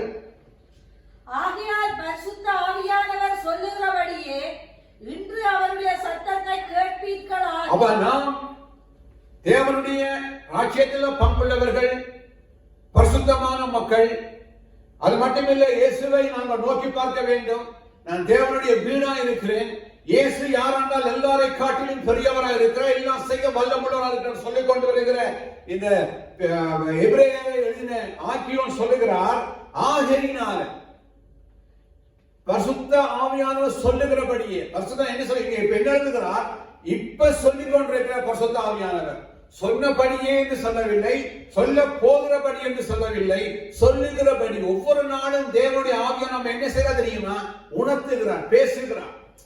அவர் என்ன சொல்லுகிறார்? ஆகையால் பரிசுத்த ஆவியானவர் சொல்லுகிறபடியே, நேற்றைக்கு நாளைக்கு, நேற்று நாளை காரியம் இல்லை, இன்றைக்கு தேவன் நம்ம என்ன செய்கிறோமா? நம்மோடு இடைப்படுகிற சொல்லுகிறார். அவர் இன்று அவருடைய சத்தத்தை கேட்பீர்களா? அநேக நேரத்தில் தேவன் நம்மோடு பேசுகிறார், நம்மை உணர்த்துகிறார். ஆவியானவர் நம்மோடு பேசுகிறார். அநேக நேரம் பாவம் செய்த சூழ்நிலைகளை கர்த்தர் நம்மை உணர்த்துகிறார். வேண்டாம் மகன், வேண்டாம் மகள், இதை செய்யாத, அமைதியாரு, இதை விடு, ஓடு. சில பேர் கேள்வி கேட்பார்கள், தாவீது பாவம் செய்யும் போது ஆவியானவர் எங்க இருந்து? அதான் தாவீது, ஆண்டவர் என்ன விட்டு ஆவி என்ன செய்யாது, எடுத்துக்கொள்ளணும் என்று சொல்லுகிறார். சந்தோஷத்தை இழந்து நான் பிரசங்கம் பண்ண வேண்டும், அது எப்ப எனக்கு வருவதை நான் பண்ணுகிறேன். ஒரு மனிதன் பாவம் செய்யும் போது 4 விதமான காரியங்கள் இழந்து போகிறான். ரொம்ப கஷ்டப்படுகிறதை ஒரு புத்தகத்துல நான் வேதத்துல நான் பார்த்துருக்கிறேன். ஒரு நாள் நான் உங்களுக்கு நான் பேசுகிறேன். அது எப்ப என்று தெரியவில்லை. தேவனை கோபப்படுத்துகிறோம், தேவன் நம்மை விட்டு விலகுகிறார். பாவம் செய்கிறவன் அடிக்கடி நான் பாவம் செய்யும் பொழுது வேதத்தில் தன்னுடைய என்ன சொல்றது பட்டியத்தை கூர்மையாக்குகிறார். நாம் விளையாடி கொண்டிருக்கிறோம், அவரை கொண்டு தெரியாது, அவரை பார்க்க போகிற, அவரை நடக்க போகிறது. இல்ல, தேவன் நம்ம எல்லாவற்றையும் அக்குவர் ஆணிவரையா கவனிக்கிறவராக இருக்கிறார். அவர் முன்பாக எல்லாம் வெளியரங்கமா இருக்கிறது. சரி, இங்க வேற சொல்ற ஆகையினால பரிசுத்தவான் சொல்லுகிறபடி இன்றைக்கு தேவன் ஒவ்வொரு நாளும் நம்மோடு பேசுகிற என்ன சொல்லுகிறார்? அவர் இன்று அவர் சத்தத்தை நீங்கள் கேட்பீர்களானால், தேவன் நம்மை உணர்த்தும் பொழுது, தேவன் நம்மோட பேசும் பொழுது, தேவன் நம்மை கண்டிக்கும் பொழுது, தேவன் நமக்கு உணர்த்தும் பொழுது நாம் என்ன செய்யணும்? கேட்பீர்களானால். வனாந்தரத்திலே கோபம் ஊட்டின போதும் சோதனை நாளிலும் நடந்தது போல உங்கள் இருதயங்களை கடினப்படுத்தாதீர்கள். அங்கே உங்கள் பிதாக்கள் என்னை சோதித்து என்னை பரீட்சை பார்த்து 40 வருஷ காலம் என் கிரியைகளை கண்டார்கள். ஆதலால் நான் அந்த சந்ததியை ஆரோசித்தேன். அவர்கள் எப்பொழுதும் வழுவி போகிற இருதயமுள்ள ஜனம் என்றும் என்னுடைய வழிகளை அறியாதவர்கள் என்றும் சொல்லி என்னுடைய இளைப்பாறுதலில் அவர்கள் பிரவேசிப்பதில்லை என்று என்னுடைய கோபத்திலே ஆணையிட்டேன் என்றார். சகோதரனே, ஜீவனுள்ள தேவனை விட்டு விலகுவதற்கு ஏதுவான அவிசுவாசம் உள்ள பொல்லாத இருதயம் உங்கள் ஒருவனுக்கு விராதபடிக்கு என்னவாருங்கள்? எச்சரிக்கையாருங்கள், விலகி விடாதீர்கள். வேற சொல்லுகிறது, இன்றைக்கு ஆனா சொல்லுகிறபடி வனாந்தரத்தில் ஒரு உதாரணம் சொல்லுகிறார். இஸ்ரவேல் ஜனங்கள் எகிப்தின் அடிமைத்தனத்திலிருந்து வெறும் வெளியே வரும் பொழுது அவளுக்காக தேவன் 10 விதமான அற்புத அடையாளங்களை செய்து செங்கடலை திறந்து அவளை வெளியே கொண்டு வந்தார். ஆனா கொண்டு வந்தால் என்ன செய்தார்கள்? வனாந்தரத்துல வேற சொல்லுகிறது, அவர்கள் அவரை கோபம் ஊட்டினார். சோதனை நாளில நடந்தது போல என்ன செய்தார்? இருதயங்களை கடினப்படுத்தினார். அதனால வேற சொல்லுகிறது, அவர்களுடைய சந்ததி எல்லாம் அங்க என்ன செய்தது? அவர்கள் அங்கே விழுந்து போனார்கள். இங்கே வேற சொல்ல வழுகி போனார்கள். 9வது வசனம் சொல்லுகிறது, அவர்கள் பிதாக்களை சோதித்து பரீட்சை பார்த்து 40 வருஷம் உங்களை நான் என்ன செய்தேன்? ஆலோசித்து உங்களுடைய கிரியைகளை கண்டேன். ஆதலால் நான் அந்த சந்ததியை ஆலோசித்து அவர்கள் எப்பொழுதும் வழிகி போகிற இருதயமுள்ள ஜனம் என்றும் என்னுடைய வழிகளை அறியாத ஜனங்கள் என்று நான் சொன்னேன். கர்த்தருடைய வழிகளை 40 வருஷமா நடக்கிறார். தேவனுடைய அற்புதங்களை கண்டு வெளியே கொண்டு வந்தார் ஆண்டவர். தேவன் பெரிய பெரிய காரியங்களை செய்து கர்த்தர் வெளியே கொண்டு வந்தார். ஆனா இந்த ஜனங்கள் என்ன செய்ய தெரியுமா? தேவனை அறியவில்லை. அற்புதங்களை கண்டார்கள். முதலாம் வாசிக்கிறேன் பாருங்கள். 2ஆம் அதிகாரம் பாருங்க. 2ஆம் அதிகாரம் 1 வாசிங்க. ஆகையால் நாம் கேட்டவர்களை விட்டு விலகாதபடிக்கு அவைகளை மிகுந்த ஜாக்கிரதையாய் கவனிக்க வேண்டும். ஏனெனில் தேவதூதர் மூலமாய் சொல்லப்பட்ட வசனத்திற்கு விரோதமான எந்த செய்கைக்கும் கீழ்ப்படியாமைக்கும் நீதியான தண்டனை வரத்தக்கதாக அவர்களுடைய வசனம் உறுதிப்படுத்தப்பட்டிருக்க முதலாவது கர்த்தர் மூலமாய் அறிவிக்கப்பட்டு சொல்லுகிறது. என்ன எப்படி ஆரம்பிக்கிறது? ஆகையால் நாம் கேட்டவைகளை விட்டு விலகாதபடிக்கு அவர்களை மிகுந்த ஜாக்கிரதையாக கவனிக்க வேண்டும். ஹல்லேலூயா. இவர்கள் பின்மாற்றமாய் போய் கொண்டிருக்கிறார். சோதனையில பின்னுக்கு போய் கொண்டிருக்கிறார். இந்த மக்களுக்கு பவுல் எழுதுகிறார், நாம் கேட்டவைகளை விட்டு விலகாதபடி அவர்கள் நாம் என்ன செய்யணும்? மிக அதிக ஜாக்கிரதையாக என்ன செய்யணும்? அதை கவனிக்க வேண்டும். தேவதூதர் சொல்லியிருக்கிறது. எப்படி சொல்லியிருக்கிறார்? ஏனென்றால் தேவதூதர் மூலமாய் சொல்லப்பட்ட வசனத்துக்கு விரோதமான எந்த செய்கைக்கு கீழ்ப்படியாமைக்கும் நீதியான தண்டனை வரத்தக்கதாக அவருடைய வசனம் நமக்கு என்ன சொல்கிறது? உறுதிப்படும். சொல்லுகிறார், தூதர்கள் மூலம் சொல்லப்பட்ட வசனம். தூதர்கள் யார்? பேதுரு, யோவான், பழைய ஏற்பாட்டில் மோசே, தீர்க்கதரிசிகள், கர்த்தருடைய தேவதூதர்கள் மூலம் சொல்லப்பட்ட வார்த்தையை நாம் என்ன செய்ய வேண்டும்? கவனமாய் கேட்க வேண்டும் என்று சொல்ல. அப்படிப்பட்டவர்களுக்கு என்ன வரப்போகிறதா? நீதியான தண்டனை வர காத்திருக்கிறது. 3ஆம் வசனம். முதலாவது கர்த்தர் மூலமாய் அறிவிக்கப்பட்டு முதலாவது தேவனே பேசியிருக்கிறார். தேவன் வானத்தையும் பூமியை உண்டாக்கின கர்த்தரே பேசின வார்த்தை. தேவன் ஆதாமோடு பேசினார். மற்ற அநேக தேவ மக்களோட கர்த்தர் பேசியிருக்கிறார். அது மட்டுமில்ல, மோசையோட போய் 40 நாளாக மோசையோட எழுதி கொடுத்திருக்கிறார். இஸ்ரவேல் ஜனங்களோட ஆண்டவர் சத்தத்தை கேட்கும்படி பேசினார். பரிசுத்தவான்களோட கர்த்தர் பேசினார். அது மட்டுமில்ல, ஆவியினால ஏவப்பட்டு பேசினார். சில வேதத்தில் எழுதினது எல்லாம் ஆரம்பி கேட்டால் ஆவியில ஏவப்பட்டு எழுதினார். அப்ப தேவன் பேசின வார்த்தை வேற சொல்ல. முதலாவது கர்த்தர் மூலமா அறிவிக்கப்பட்டு பின்பு அவரிடத்தில் கேட்டவர்களாலே நமக்கு உறுதியாக்கப்பட்டது. அப்ப அவர் மோசேக்கு கர்த்தர் பேசி மோசே கேட்டு வந்து இங்கே கீழே சொன்னவர்களால் என்ன ஆனது? அந்த வார்த்தையை உறுதிப்படுத்தப்பட்டது. அவரிடத்தில் கேட்டவர்களாலே நமக்கு உறுதியாக்கப்பட்டதும் அடையாளங்களினாலும் அற்புதங்களினாலும் பலவிதமான பலத்த செய்களினாலும் தம்முடைய சித்தத்தின்படி பகிர்ந்து கொடுத்த பரிசுத்த ஆவியின் கரங்களினாலும் தேவன் தாமே சாட்சி கொடுத்ததுமாக இருக்கிற இவ்வளவு பெரிதான ரட்சிப்பை குறித்து நாம் கவலையாக்கி இருப்போமானால் தண்டனைக்கு எப்படி தப்பித்துக் கொள்வோம்? சொல்லுகிறது, தேவன் பேசினார். தேவன் பேசினதை கேட்டு மக்கள் பேசினார்கள். சிலரால கொடுக்கப்பட்டது. அது மட்டுமல்ல, அடையாளங்களினால அற்புதங்களினால பலவிதமான பலத்த செய்களினால தம்முடைய சித்தத்தின்படி தேவ ஆவி பயந்து கொடுக்கப்பட்ட பரிசுத்த ஆவியினாலே சொல்லப்பட்ட தாம் சாட்சி கொடுத்ததும் இவ்வளவு பெரிதான ரட்சிப்பை குறித்து நாம் கேர்லெஸ்ஸா இருப்போமா? பரவாயில்ல, அதெல்லாம் இது பரவாயில்ல, அதெல்லாம் பெருசு இல்லை, அதெல்லாம் நடக்காது, நான் செய்யலாம், ஒன்றுமில்லை என்று நாங்கள் நினைப்போமா இருந்தால், நடப்போமா இருந்தால், வேதம் என்ன சொல்ல தெரியுமா? தண்டனைக்கு நாம் என்ன செய்ய முடியாது, கவலையற்று இருப்பாங்க. பரவாயில்ல, இன்றைக்கு செய்வோம். ஒரு யாக்கோபு, ஏசா அண்ணன் தம்பி. அண்ணன் சேஷ்ட புத்திர பாகத்துக்கு சொந்தக்காரன். ஆனா ஒரு நாள் பசியா வரும்பொழுது தம்பி கூழ் காய்ச்சி கொண்டு வந்து வேற சிவப்பான கூழ், என்னத்தை போட்டாலும் நல்ல உள்ளி நல்ல இஞ்சி எல்லாம் போட்டு நல்லா செதுக்கொண்டு நினைக்கிறேன். ஏன்னா அவன் பசியில வரும் பொழுது இந்த மாசமே அந்த தூரத்துக்கு அவனுக்கு மனு தொடர்ந்து மண்டையை புலப்பிடிச்சு. அவன் வந்தான என்ன கேட்கிறான், அண்ணன் கொஞ்சம் தம்பி இந்த கூழ்ல கொஞ்சம் தான் நல்லா இருக்கு. உடனே கேட்கிறான், இன்றைக்கு உள்ள சேஷ்ட புத்திர பாகத்தை விட்டு போடு. வேற சொல்லுகிறதே அதை அசட்டை பண்ணினான். தன்னுடைய தேவன் கொடுத்த ஆசீர்வாதத்தை கவனக்குறைவாய் அதை விட்டுட்டு ஒரு நேர சாப்பாட்டுக்காக ஏசா என்ன செய்துட்டார், அந்த ஜாக்கோப் இடத்துல அதை சும்மா தூக்கி என்ற மாதிரி கொடுத்துட்டு கூழ வாங்கி குடிக்கிட்டு போயிட்டு அசட்டப்படாத. வேற சொல்லுகிறது, நாங்கள் இந்த இவ்வளவு பெருதான் ரட்சிப்பை குறித்து நாம் கவலையற்று இருப்போமா?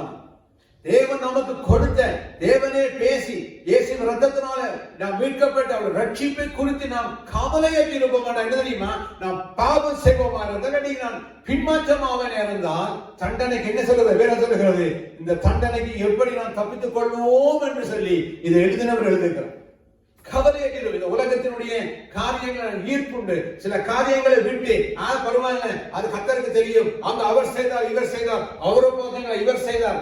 உலகத்தில் அநேக காரியம் செய்திருக்க, நீ செய்யாத. ஏன் அவரை சொல்லுகிறீர்கள்? இயேசு சொல்லி இருக்கிறார், வேதம் சொல்லுகிற செய்யாதே. அவர் செய்த நான் செய்யலாம், அதனால நான் பரலோகத்துக்கு போலாம் சொல்ல முடியுமா? இல்ல சகோதரர், வேதம் சொல்லுகிறது கவலையற்று இருப்போமானால் ரட்சிப்பை குறித்து கவலையற்று இருப்போமா? தேவன் நமக்காக செய்த அந்த தியாகங்களை, தேவன் நமக்காக செய்த காரியத்தை குறித்து கவலையினமா இருப்போம். இங்க வேற சொல்லுகிறது, தண்டனைக்கு எப்படி தப்பித்துக் கொள்வோம் என்றால், எங்களுக்கு தண்டனைக்கு தப்பித்துக் கொள்ள வேறு காரியம் இருக்கா? இல்லை அருமை சகோதரன். அதான் இந்த ஜூதர்கள் பின்மாற்றமாய் சோதனையினால கொஞ்சம் வழிக்கு போகிறார். இந்த நாளை நீங்க யோசிச்சு பாருங்க. இன்னைக்கு இந்த கொரோனாவினால ஐரோப்பாவிலே, அமெரிக்கா, கனடா, எந்த தேசத்திலையும் எத்தனை பேருக்கு சபை இல்லாம இருக்கிறது ரொம்ப சந்தோஷமா இருக்கு. சபை இல்லையா? ஹாப்பி. நாங்க அந்த சின்ன வேலை தீபாவளி கொண்டாடினோமா, புதிய ஸ்காட்சை புதிய ஷர்ட் போட்டு அன்னைக்கு கட்டாயம் வீட்டிலே இப்படியான ஆடு அடிச்சு கொண்டு இறைச்சி சமைப்பார்கள். ஹாப்பியா இருக்கு. இந்த அநேகருக்கு சபை என்னன்னு சொன்ன என்னவா இருக்கு, சந்தோஷப்படுகிறார். ஐயோ ஞாயிற்றுக்கிழமை மாறான இருக்குது, சபைக்குள்ள விட்டுவிடக்கூடாது யாரும் அது மாதிரி கவலையே கிடையாது. சில பேருக்கு போய்கொண்டே இருக்கிறார். இதுக்குள்ள சில பேர் சில பெரிய ஞானிகள் இருக்கிறாங்க. சபை என்ன வீடுதான், சபைக்கு கூட தேவையில்லை, 2 பேர் கூடுறதுல சபை வரும் எல்லாம். நான் அநேக ஆண்டுக்கு முன்பதாக இந்த கொரோனா காரியங்களுக்கு முன்ன ஒரு காரியத்தை ஒரு 7-8 வருஷத்துக்கு முன்பதாக ஒருவர் பேட்டி எடுக்கிறார். அது யூரோப்பில் இருக்கிற ஒருவர், லண்டன்ல இருக்கிறவர், ஜெர்மனில் இருக்கிறவரை பேட்டி எடுக்கிறார். உடனே அவர்கிட்ட இவர் கேட்கிறார், நீங்க அநேக ஆண்டுகள் கர்த்தருடைய ஊழியத்தை செய்கிறீங்க, நிறைய ஆண்டுகள் நீங்கள் ஆண்டவர்களே இருக்கிறீர்களே, இந்த சபை என்றா என்ன? உடனே அவர் சொல்லுகிறார், சபை என்றா நான் தனியே இருந்து ஆராதிக்கல, நான் சகோதரன். சபைக்கு போய் கூட வேண்டிய அவசியம் கிடையாது. நான் எங்க இருந்த ஏன்னா நான் ஆராதிக்கிறேன். சபை அவர் சபைக்கு போனதில்லை. இன்றைக்கு அந்த பேட்டி எடுத்தவரையும் காணையில, பேட்டி கொடுத்த பாசனையும் காணையில, எங்க இருக்கிறாங்கன்னு தெரியவில்லை.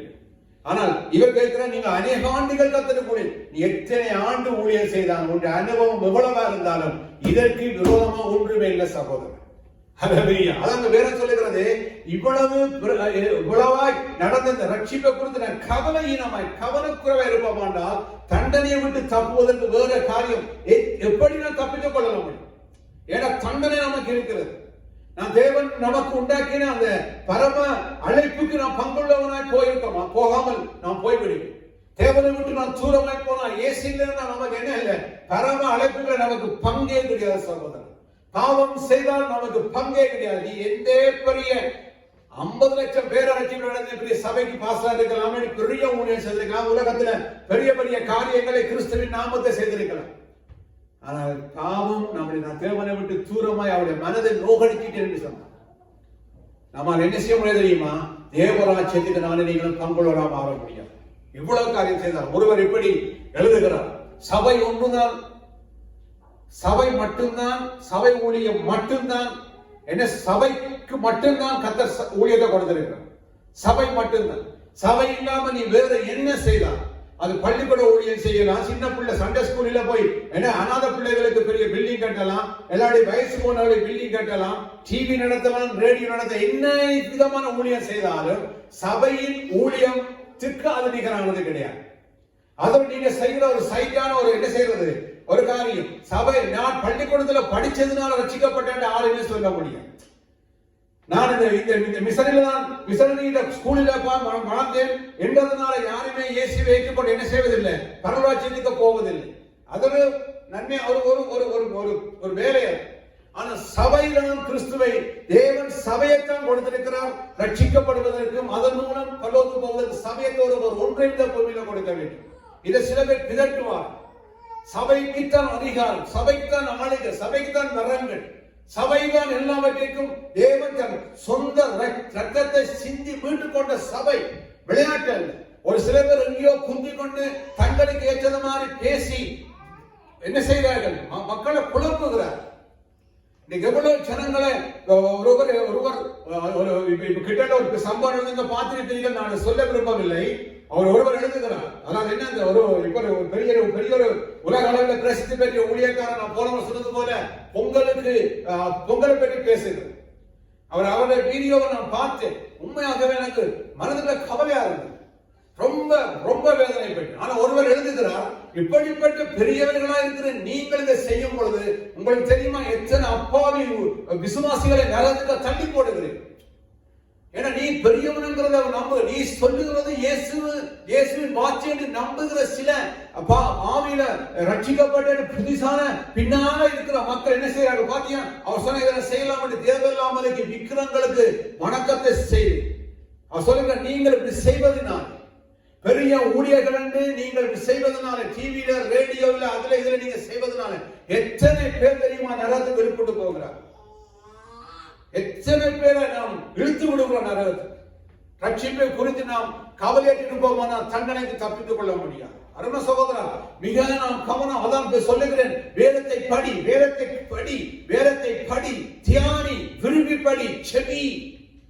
நல்ல பிரசங்கமான பிரசங்கங்களை கேள், நல்ல புத்தகங்களை, ஆவிக்குரிய புத்தகங்களை எடுத்து படியுங்க.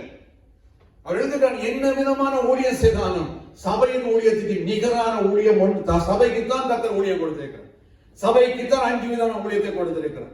சபைக்குத்தான் தேவன் ஆளுகை கொடுத்திருக்கிறார். நான் ஒரு மூலையில் இருந்து கொண்டு ஏதோ இது பண்ணிக்கொண்டு நான் ஒரு நல்லது செய்கிறேன், நான் இவர்கிட்ட காசை வாங்கி ஜனங்களுக்கு ஏதோ உதவி செய்கிறேன், ஏதாவது அது செய்கிறேன், சாப்பிட நல்லது. ஆனால் அது ஒரு நாளும் ரட்சிப்ப பண்ணி பரலோகத்தில் கொண்டு போகிறார். நன்மை செய்கிறது, நன்மை செய், நல்லது செய். நன்மை செய்வதனால ஒருவன் என்ன செய்வதில்லை, அது ஏதோ அவனுக்கு ஒரு 5 கிலோ அரிசி கொடுக்கறதா ஒருவன் ரட்சிக்கப்படுவது கிடையாது. சபைதான் ரட்சிக்கிறது. சபையில அங்கத்தினமா இருக்கும் பொழுதுதான் அவர்கள் கர்த்தருக்குள்ள வளருகிறார்கள். சபைதான் அவர்களை வெறுவேற்றுகிறது. தேவ ராஜ்யத்துக்கு ஏற்றவர்களா என்ன செய்யறது? கொண்டு போகிறது.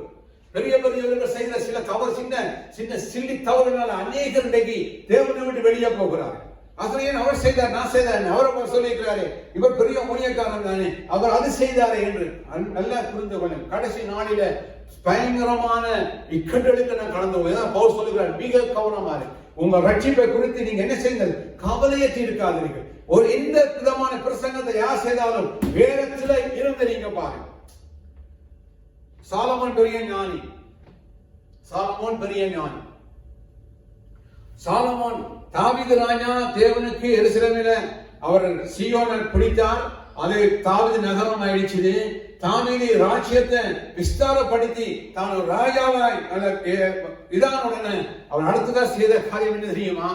உடன்படிக்கை பட்டிய என்ன செய்ய எருசலேமுக்கு கொண்டு வர ஆசைப்பட்டார்.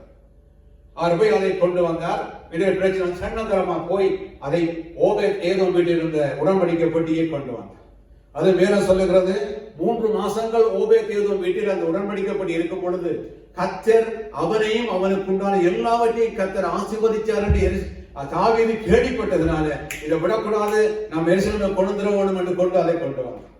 அதற்காக அவர் நல்லா இருக்கும் பொழுது ஒரு நாள் அவர் தன்னுடைய வீட்டில இருந்து யோசிக்கும் பொழுது அவர் யோசிக்கிறார், நான் கேதுரு மரங்களால கட்டப்பட்ட வீட்டுல ஹாப்பியா இருக்கிறேன், ஆனால் என்னுடைய கர்த்தருடைய உடன்படிக்கை பற்றி இந்த ஸ்கிரீனுக்கு பின்னால சீலைகளுக்கு பின்னால இருக்குதுங்கிறத கவலைப்பட்டு நாத்தானுக்கு சொல்லும் தீங்க சொல்லும் சொல்லுகிறார். அவர் சொல்லுகிறார், உன் இருதயத்தில் உள்ளபடி செய். அவர் சொல்ல, கர்த்தருக்கு ஒரு ஆலயத்தை கட்ட வேண்டும், தேவனுக்காக ஒரு வாசஸ்தலத்தை கட்ட வேண்டும் என்று அவர் ஆசைப்பட்டார். ஆனால் நாத்தான் சொல்லிட்டு போயிட்டார், தன் இஷ்டப்படி, தன்னுடைய விருப்பப்படி. பரவாயில்ல, நல்ல காரியம் தானே, கட்டுங்க. நாங்க சொல்ல நண்பனுக்கு குத்து பரவாயில்ல மச்சான் செய்யுங்கிறது போல நாத்தான் தாவீதுக்கு சொல்லிவிட்டார், பரவாயில்ல இதயத்தில் உள்ளபடி செய்யும். ஆனா அன்றைக்கு இரவு கர்த்தர் நாத்தானோடு பேசினார், இங்க வா, நீ போய் சொல்லு, உனக்கு விருப்பம் இருக்கு நல்லது, ஆனா நீ என்ன செய்யக்கூடாது, ஆலயத்தை கட்டக்கூடாது. நீ ரத்தம் சிந்திருக்கிறாய். ரத்தம் மட்டும் கர்த்தர் சுத்தத்தை மட்டும் செய்வதில்லை, வேற என்ன செய்தார் தெரியவில்லை எனக்கு, ஆனால் வேற சொல்லி ரத்தத்தை சிந்திருக்கிறார். தாவீது அநியாயமா சில காரியங்களை செய்திருக்கிறார். கர்த்தர் அதை பார்த்தார். எனக்கு அதிகாரம் இருக்கு என்று சொல்லி போட்டு தாவீது செய்த சில காரியங்கள் தேவனு முன்பதாக அது மனநோவாக இருந்தது வேற சொல்லுகிறேன். கர்த்தர் சொல்லுகிறார், போ சொல்லி தாவீது, நீ ஆலயத்தை கட்ட மாட்ட, நீ உன் கைகளால் கணக்கு ரத்த செய்து இருக்கிறாய். ஆனால் என்ன உன்னுடைய வயிற்று புறப்பிலிருந்து ஒரு பிறப்பான், அவன் ஆலயத்தை கட்டுவான். நல்லா புரிந்து கொள்ளுங்க சகோதரன். தாவீது மரிக்க நேரத்துல எல்லாவற்றையும் சேர்த்து வைத்திருந்தார். சாலமன் ஆலயத்தை கட்டி சாலமன் ஆலயத்தை கட்டி முதல் நாள் அதை பிரஸ்டே பண்ணும் பொழுது ஒரு ஜெபம் பண்ணுகிறார். வேதம் சொல்லுகிறது, என்ன ஆசாரியர்கள் நிற்க கூடாதபடி தேவனுடைய மகிமை இறங்கினது வேதம் சொல்லுகிறது. ஆனா அதே சாலமோன் பின்மாற்றமாய் அந்நிய ஸ்திரிகளை கொண்டு வந்து எகிப்தில போய் பெண்ணை பிடிக்க கொண்டு வந்தான். பார்வோடைய குமாரத்திகள் அவன் தேவையற்ற காரியங்களை செய்ததுனால அவன் கர்த்தரை விட்டு பின்னால போனான். என்ன செய்துட்டான்? தேவனுடைய ஆலயத்தை தேவனுடைய வழியில நடந்த சாலமோன் இப்பொழுது வேற வழியா திரும்பி வேற காரியங்களில் அவன் சென்றதுனால கடைசியில வேதம் சொல்லுகிறது, கர்த்தர் 2-3 தடவைகள் சாலமோனோட பேசியும் கர்த்தர் சொல்லுகிறார், தேவையில்லாத காரியங்கள் செய்யாத, இந்த பெண்களுடைய வயசு போன காலத்துல உன் இருதயத்தை வழுகி பண்ணிடுவாங்க, கவனமா கேட்கவே இல்லை தாவி சாலமோன். கடைசியா வேதம் சொல்லுகிறது, சாலமோன் கர்த்தரை விட்டு திரும்பினான், தன் இருதயத்தை திரும்பினான். தேவனே வாக்குத்தத்தம் கொடுத்து இவன் கட்டுவான்னு சொன்னார். அதே சாலமோன் திரும்பினான், பின்மாற்றம். வேற சொல்லுகிற சகோதரா, அவன் எருசலேமில தேவாலயத்தை கட்டின அதே இடத்துக்கு நேராக முன்னால் இருக்கிற மலையில விக்கிர ஆவிகளுக்கு விக்கிர வேற தெய்வங்களுக்கு ஆலயத்தை கட்டி அங்கே தொழுது கொண்டு அந்த பெண்களோடு அவன் சாப்பிட்டு அவன் அங்கே என்ன செய்தான்? கறி செலுத்தான வேற சொல்லுகிறார். அப்படிப்பட்டவர்கள் விழும்பொழுது சாலமோன் விழுந்ததுனால், சாலமோன் தேவனை விட்டு தூரமானதுனால் எல்லாம் புரிந்து கொள்ளுங்கள், இஸ்ரவேலர்கள் அநேகர் பின்மாற்றமாய் போனார். அதைத்தான் கூட கடைசி நாட்கள்ல பிற்காலத்துல எஸ்ட்ரா நெகேமியா போன்றவர்கள் கர்த்தருடைய வார்த்தையை பிரசங்கம் பண்ணி தேவனுடைய ஆலயத்தை திரும்ப கட்ட வேண்டியதாயிடுச்சு. ஒரு நல்ல பெரியவர்கள் சொல்லுகிற நாம் கவனமா இருக்க வேண்டும். நம்முடைய ஜீவியம் மிக கவனம். நான் விழும் பொழுது என்னோட சேர்த்து பல பேரை இழுத்து விடுகிறேன். பிசாசனுடைய பெரிய தந்திரம் என்ன தெரியுமா? கடைசி நாளில் தன்னுடைய தந்திரத்தினால வேற சொல்லுகிறது, தெரிந்து கொள்ளப்பட்டவர்களையும் அவன் இழுத்து விடுத்தி போன வேற சொல்லுகிறது. தன்னுடைய தந்திரத்தினால, தந்திரம் என்ன? தன் வாலினால தந்திரம், தந்திரமான போதனை, தந்திரமான காரியம், தந்திரமான செயல். நான் 1000 பேரை கொலை பண்ணி போட்டு ஒரு நாள் வந்து போய் மேடையில அழுது உடனே நான் பாத்தீங்கன்னா ஈசாக்கள் எப்படி அழுது ஈசாக்கள் உடனே நான் செய்யறது என்ன செய்யறது? மறைக்கப்படுதா? இல்ல சகோதரர், உடனே நான் பேசுறேன், பாரு ஈசாக்கு அழுதுட்டேன். ஆனா நல்லா புரியுது, இது அறிகிற மக்கள். நான் ஒரு முறை தவறு பண்ணிட்டேன், நான் ஒரு காரியம் செய்துட்டால் சில கீழுக்கு இருக்கிற மக்களுக்கு என் சபையாருக்கு என்ன சொல்றது? பாஸ்டரை செய்திருக்கிறேன், நான் செய்தேன், அவரே பண்ணி. இதனால்தான் வேற சொல்லுகிறது, உங்க ரட்சிப்பை குறித்து நீ என்ன சொல்றது? கவலையாட்டி இருக்கிற தண்டனைக்கு என்ன செய்ய தப்பித்துக் கொள்ள மாட்டீர்கள். ஹல்லேலூயா. அப்படி கீழே வருகிறது, இங்க வாசிங்க ஒழுங்கு சொல்லப்படுகிறது. வாசிங்க, தொடர்ந்து வாசிங்க. இனி வரும் உலகத்தை குறித்து பேசுகிறோமே, அதை அவர் தூதர்களுக்கு கீழ்ப்படுத்தவில்லை. ஒரு இடத்திலே ஒருவன் சாட்சியாக மனுஷனை நீர் நினைக்கிறதற்கும் மனுஷனுடைய குமாரனை நீர் விசாரிக்கிறதற்கும் அவன் எம்மாத்திரம்? அவனை தேவ தூதர்களும் சற்று சிறியவன் ஆக்கினீர். மகிமையினாலும் கனத்தினாலும் அவனுக்கு முடிசூட்டி அவனுடைய கரத்தின் கிரியைகளின் மேல் அவனை அதிகாரியாக வைத்து சகலத்தையும் அவனுடைய பாதங்களுக்கு கீழ்ப்படுத்தினீர் என்று சொன்னான். சகலத்தையும் அவனுக்கு கீழ்ப்படுத்தினார் என்கிற விஷயத்தில் அவர் அவனுக்கு கீழ்ப்படுத்தாத பொருள் ஒன்றும் இல்லை. இது வந்து சங்கீதத்தில் இருக்கிற ஒன்றை 95 சங்கீதத்தை எடுத்துக் கொள்ளுங்கள். எடுத்து வாசித்து நாங்க முடிக்க அடுத்த முறை நாங்க பார்க்க போகிறோம். சங்கீதம் 95, சங்கீதம் 95.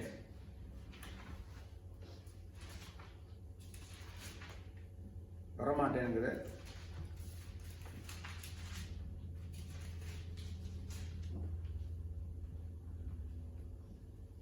வாசிப்போம். 1-11 வசனம் 1. இதை வாசித்து முடித்து நாங்கள் அடுத்த முறை தொடருவோம். கர்த்தரை கம்பீரமாய் பாடி நம்முடைய இரட்சணிய கண்மலையை சங்கீதனம் பண்ண கடவும் வாரினு தாவீது அழைப்பு விடுகிறார். துதித்தவுடனே அவர் சந்நிதிக்கு முன்பாக வந்து சங்கீதங்களினால் அவரை ஆர்ப்பரித்து பாட கடவும். கர்த்தரே மகாதேவனும் எல்லா தேவர்களுக்கும் மகாராஜனுமா இருக்கிறார். பூமியின் ஆழங்கள் அவர் கையில் இருக்கிறது, பர்வதங்களும் பர்வதங்களும் உயரங்களும் அவருடையவை, சமுத்திரமும் அவருடையது, அவரே அதை உண்டாக்கினார், வெட்டாந்தரையும் அவருடைய கரம் உண்டாக்கி. நம்மை உண்டாக்கின கர்த்தருக்கு முன்பாக நாம் பணிந்து குனிந்து முழங்கால் படியிட கடவுள் பாருங்கள். அவர் நம்முடைய தேவன், நாம் அவர் மேய்ச்சலின் ஜனங்களும் அவர் கைக்குள்ளான ஆடுகளும் ஆமே. எப்படி சொல்லிக் கொள்கிற அருமையான காரியத்தை தேவனை குறித்து சொல்லிக் கொள்கிறார். நான் தேவன் எப்படி, அவர் எப்படிப்பட்டவர், அவர் நாங்கள் எப்படி ஆராதிக்க வேண்டும், பணிந்து குனிந்து முழங்கால் படியிட்டு அவர் ஆராதிக்கணும் என்றால் அவர் எப்படிப்பட்டவர் வேறு சொல்லுகிறது. அவர் நம்முடைய தேவன், நாம் அவருடைய மேய்ச்சலின் ஜனங்களும் அவர் கைக்குள்ளான ஆடுகளும் இருக்கிறோம் என்று சொல்லுகிறவர். 8ஆம் வசனம் சொல்லப்படுகிறது என்று சொன்னவர் ஒரு சத்தியத்தை இங்கே பாடுகிறார். இன்றைக்கு அவருடைய சத்தத்தை கேட்பீர்களாய். வனாந்தரத்தில் கோபம் ஊட்டினது போதும், சோதனைனாலே நடந்தது போல உங்கள் இருதயம் என்ன செய்யாதீர்கள், கடினப்படுத்தாதீர்கள். அங்கே உங்கள் பிதாக்கள் என்னை சோதித்து என்னை பரீட்சை பார்த்து என் கிரியைகளை கண்டார்கள்.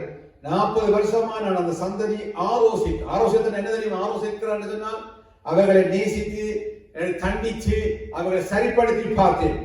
அவர்கள் வழி விலகி போகிற இருதயமுள்ள ஜனம் என்றும் என்னுடைய வழியை அறியாதவர்கள் என்றும் சொல்லி என்னுடைய இழப்பால் அவர் பிரவேசிப்பதில் என்று என்னுடைய கோபத்திலே சொன்னேன். இப்ப எபிரேயர் எழுதினவர் இந்த இதை மேற்கோள் காட்டி எழுதுகிறார். எப்படி கர்த்தரை ஆராய்ச்சார், கர்த்தர் எப்படிப்பட்டு இருந்தாலும் இவர் என்ன செய்கிறார்கள், பின்மாற்றமாக்கும் பொழுது, இல்லாட்டி சோதனை நேரத்துல கொஞ்சம் வழுகி போகும் பொழுது வேதம் சொல்லுகிறது கர்த்தரை விரும்புகிறது இல்ல.